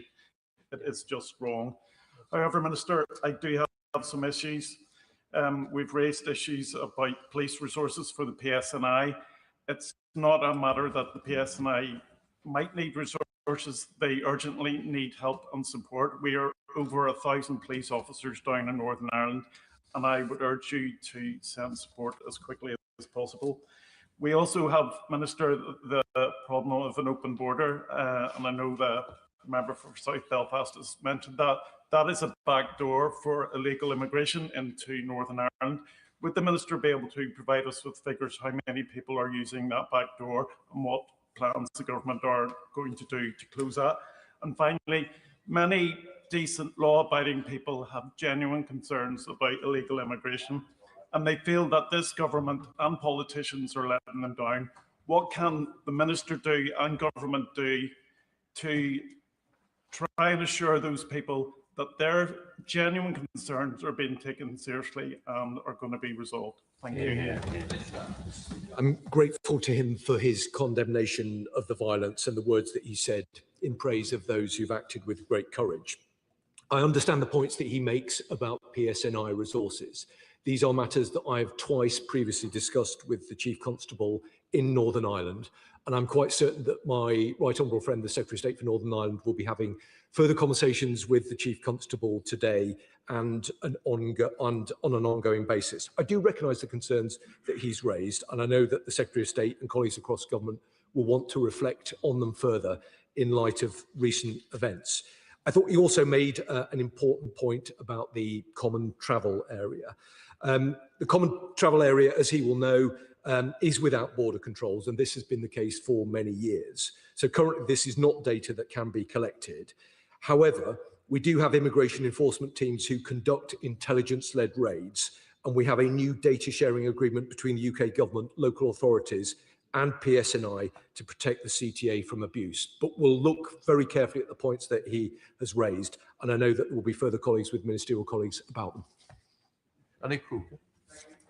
Of course, rioting is utterly wrong, and the scenes we saw in Belfast yesterday deserve our total condemnation.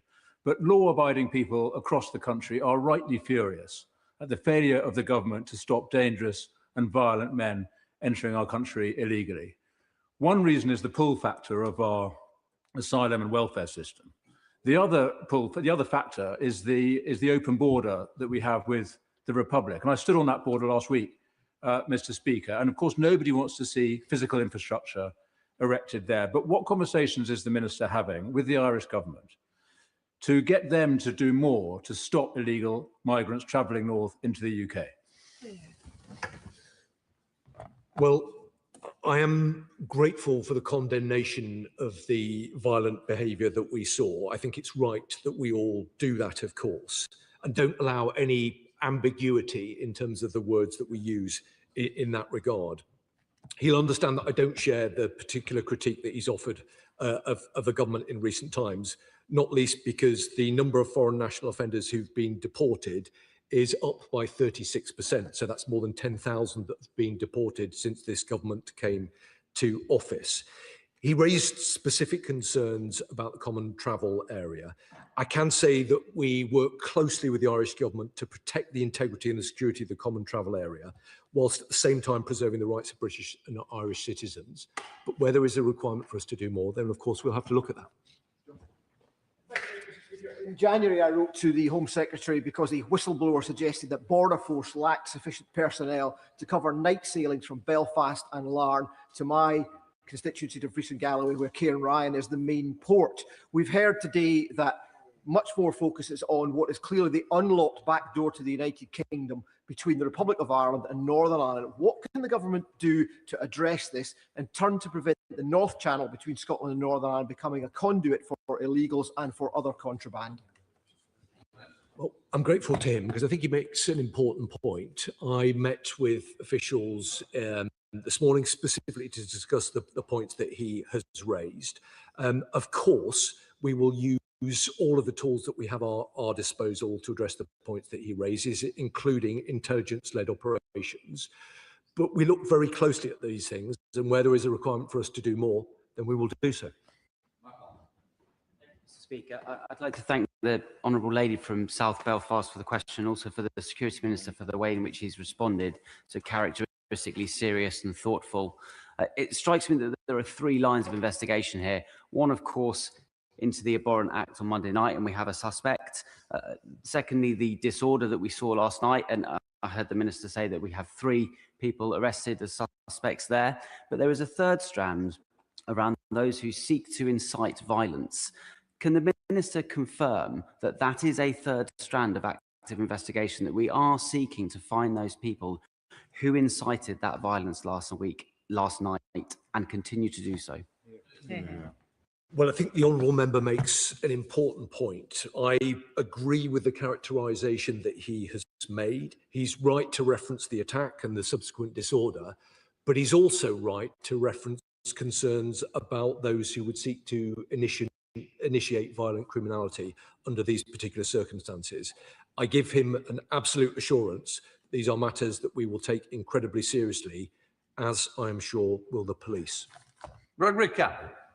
Speaker, rightly there's been unanimous condemnation of the violence last night in Belfast, as there was for the incident that occurred in North Belfast, the precipitated protests last night. But would he agree with me that 2 years ago, following the Southport attacks, there was similar violence to last night appeared in Northern Ireland?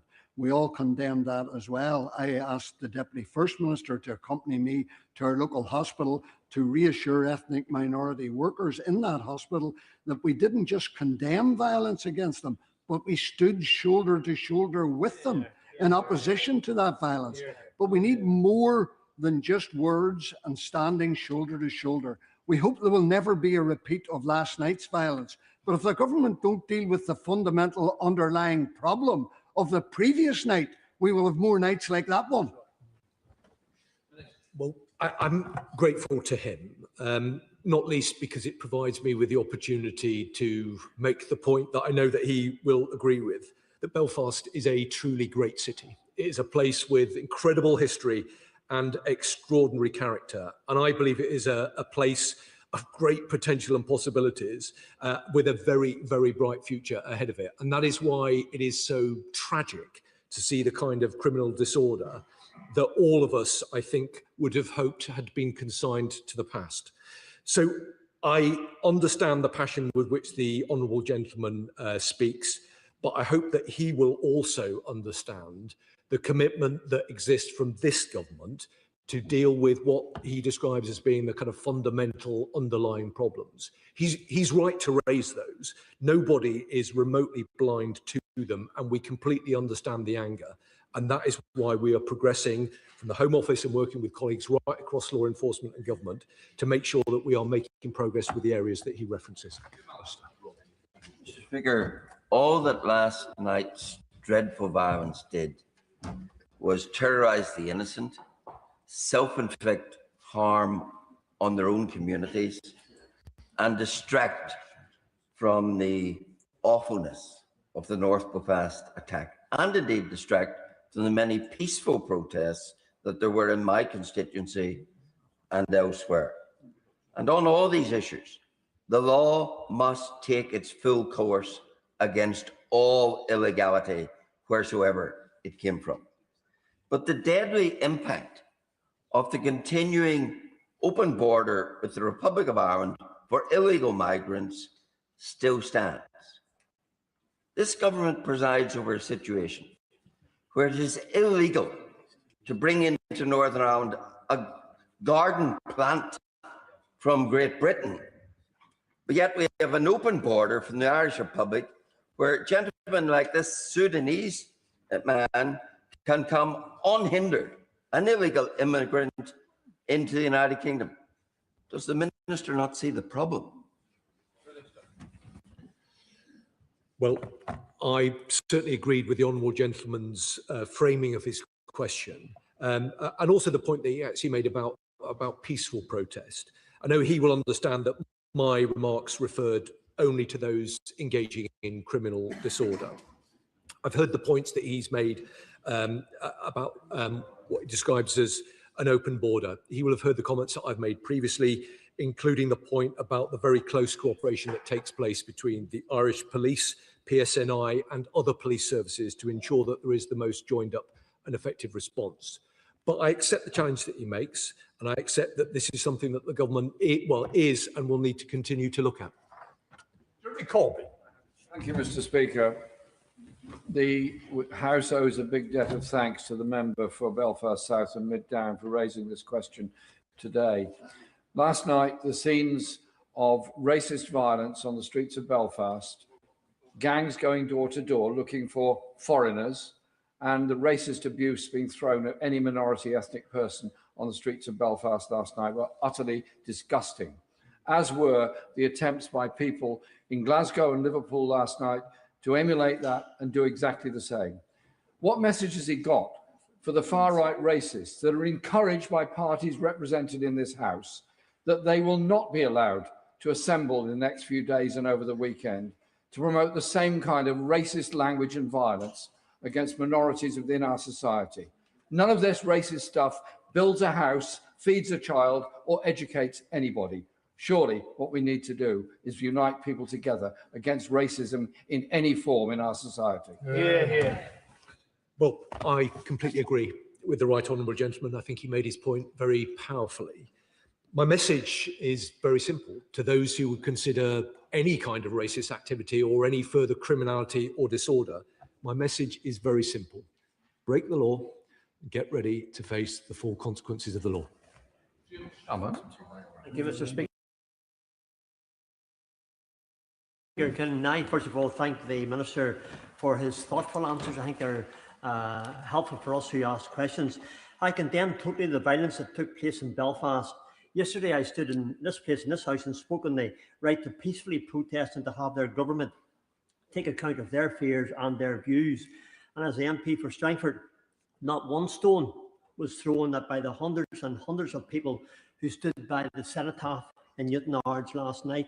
As women in Zimmer frames, young mothers with children and families stood in companionable silence. The PSNI have confirmed that no thuggery whatsoever took place. They did what they needed to do to have their voice heard.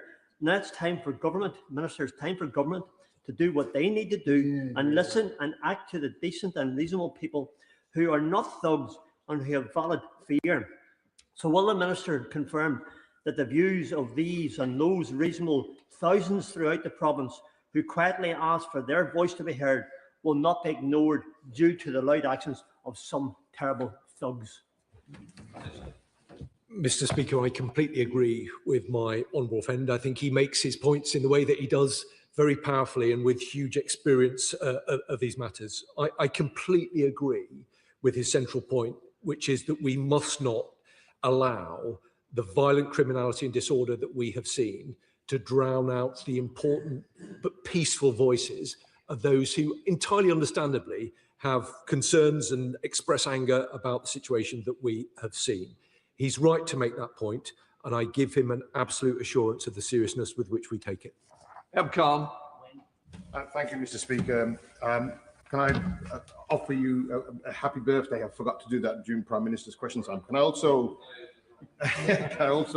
thank the Honourable Member for Belfast South and Mid Down for a very balanced statement to this House. Of course, we recognise and commend the efforts of the individuals that intervened on Monday to help the victim and the emergency services, which were no doubt were confronted with very challenging scenes last night.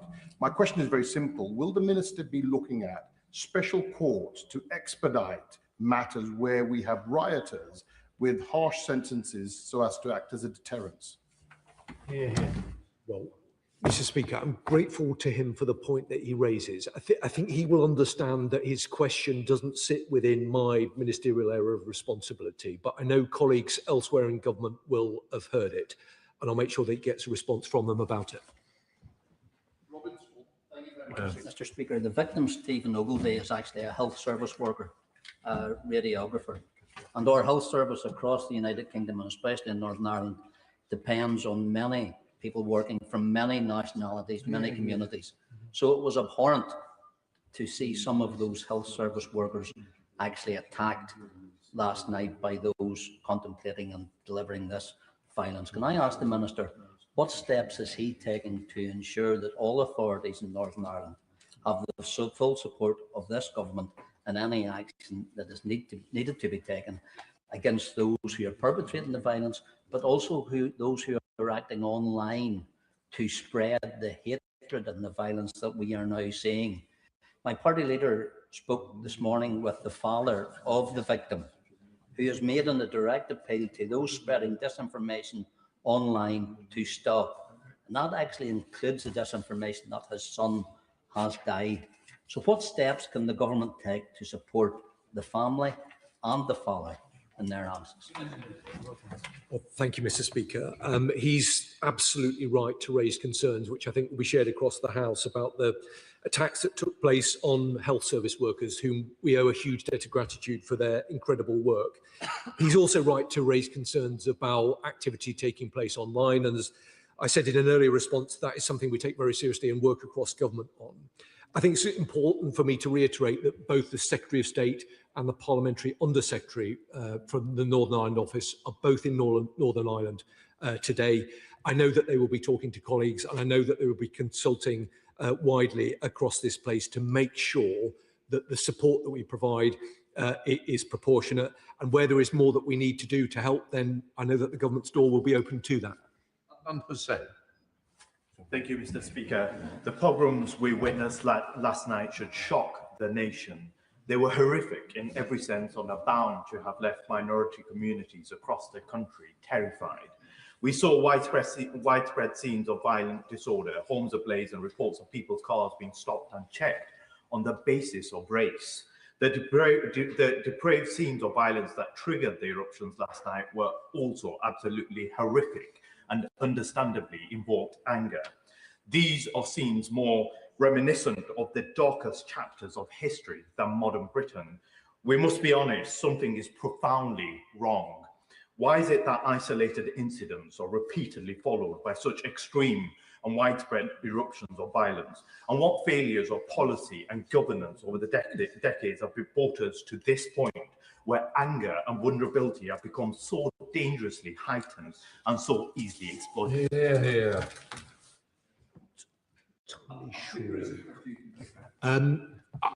Listen very carefully to the points that the honourable gentleman made, that there were a number of them. Let me reflect on them, and I'm very happy to discuss them with him further. Thank you, Mr. Speaker, and thank you for your permission to speak. Having had violence in my constituency last night, I want to say clearly, violence is never the answer and is wrong, and those engaged in that should face the full force of the law, despite what Sinn Féin tell us there was always an alternative to violence. We do not want attacks on people, place, homes or businesses. We don't want families feeling unsafe, little children from different ethnic backgrounds feeling afraid or fearful even to go to school. But for the many who are angry and who are scared because of uncontrolled immigration, because of the most barbaric act and footage that has been displayed of the incident just 2 nights ago, people want to see politics and democracy fill the space. So there is significant concern in Northern Ireland about open borders. Will he release the numbers who have crossed into the UK via the Republic of Ireland border? And will the Minister commit, even at a start, to start replicating what ROI do in checking people coming from the United Kingdom, from Northern Ireland to the Republic of Ireland? People need to see this government take action. Thank you, Mr. Speaker. I'm grateful to her for her condemnation. And let me say to her that the government do absolutely understand the concerns and are working to address the underlying issues that underpin those concerns. I mean, I think it's important to make the point that on top of increased deportations and removals, we're also seeking to remove the pull factors that would bring people here in the first place. So illegal work arrests are up by 60%. Hotel use is down by 63% since its peak, and asylum claims down by 12%. Much done, much more to do, but absolutely we do understand the concerns. Speaker, and I joined the House in thanking the member for Belfast South and Mid Down for this UQ and her remarks. And I also associate myself with the condemnation from across the House for the abhorrent attack on Monday evening and the scenes that we witnessed yesterday. Yeah. A pastor at the scene where multiple houses were on fire in North Belfast said people were being put out of houses because they're black. According to media reports, even a 2-month-old baby had to be evacuated by police to safety last night amidst mob violence and rioting in Belfast. That is the reality of what this violence represents. Not legitimate protest, but terrorizing innocent families. This is where far-right rhetoric takes us, to pogroms that force police to escort children from their homes. We know from history where this road leads, to a path of destruction and division. So can the Minister tell this House what the government is doing to counter the spread of racism and to ensure that one individual's actions are not used to stigmatise entire communities. Well, Mr. Speaker, he's absolutely right to say that the scenes that we saw are appalling and unacceptable and are in no way legitimate protest. I hope that I was crystal clear in my opening remarks about what my message was to those who may be considering, or maybe those who've been involved in this kind of violent criminality and disorder. I was crystal clear about the fact that they shouldn't do that, and that anybody who considers doing it needs to be prepared to face the full weight of the law. I'm confident that the police are working at pace to address the scenes that we've seen in recent times. Arrests have already been made, and I have no doubt that we will see further arrests in the very near future. This kind of criminality and disorder is utterly unacceptable. Adam. Thank you, Mr. Speaker. We all condemn the actions on Monday night, and we also look with concern at the subsequent rioters. But my concern is those that leave the land possible for such actions to happen, those that politicize, those that weaponize. Mr. Speaker, when I was younger, in the 70s, if somebody was going to attack me for racial reasons, which did happen, you could spot them from a mile away. Now those that instigate racial hatred, wear smart suits, speak the King's English, occupy every radio wave and every television channel, instigating hate. I would like to ask the Minister that we seem to have a repeated measures of this. It's Southport, the Liverpool fans who were run over, the Huntingdon stabbing in a train. People are looking at crime through a lens of racialization. But many people in this chamber have spoken today in unity as we commemorate 10 years of Joe Cox, speaking about what unites us rather than divides us. So can I ask the Minister to maybe consider a cross-member, cross-party task force to tackle this issue, which is going to affect every single member of our community? Well, Mr. Speaker, I'm very grateful to the honourable member. I think he makes some very important points, and I think he makes them in a very considered and constructive way. He's right to make the point that words have consequences, and where people stoke the fire, where people seek to incite violent criminality, they should take responsibility and they should be held responsible for their actions. I think that this has been a very constructive and reasonable debate that we've had in the House today. But I think it is particularly for those online to think carefully about the words that they use and the messages deploy. All of us who serve in public life have an absolute responsibility, I think, to do the right thing, to ensure that people act within the law, and to work to bring people together, not drive them apart. Right, that completes questions then from Ben's Chamber.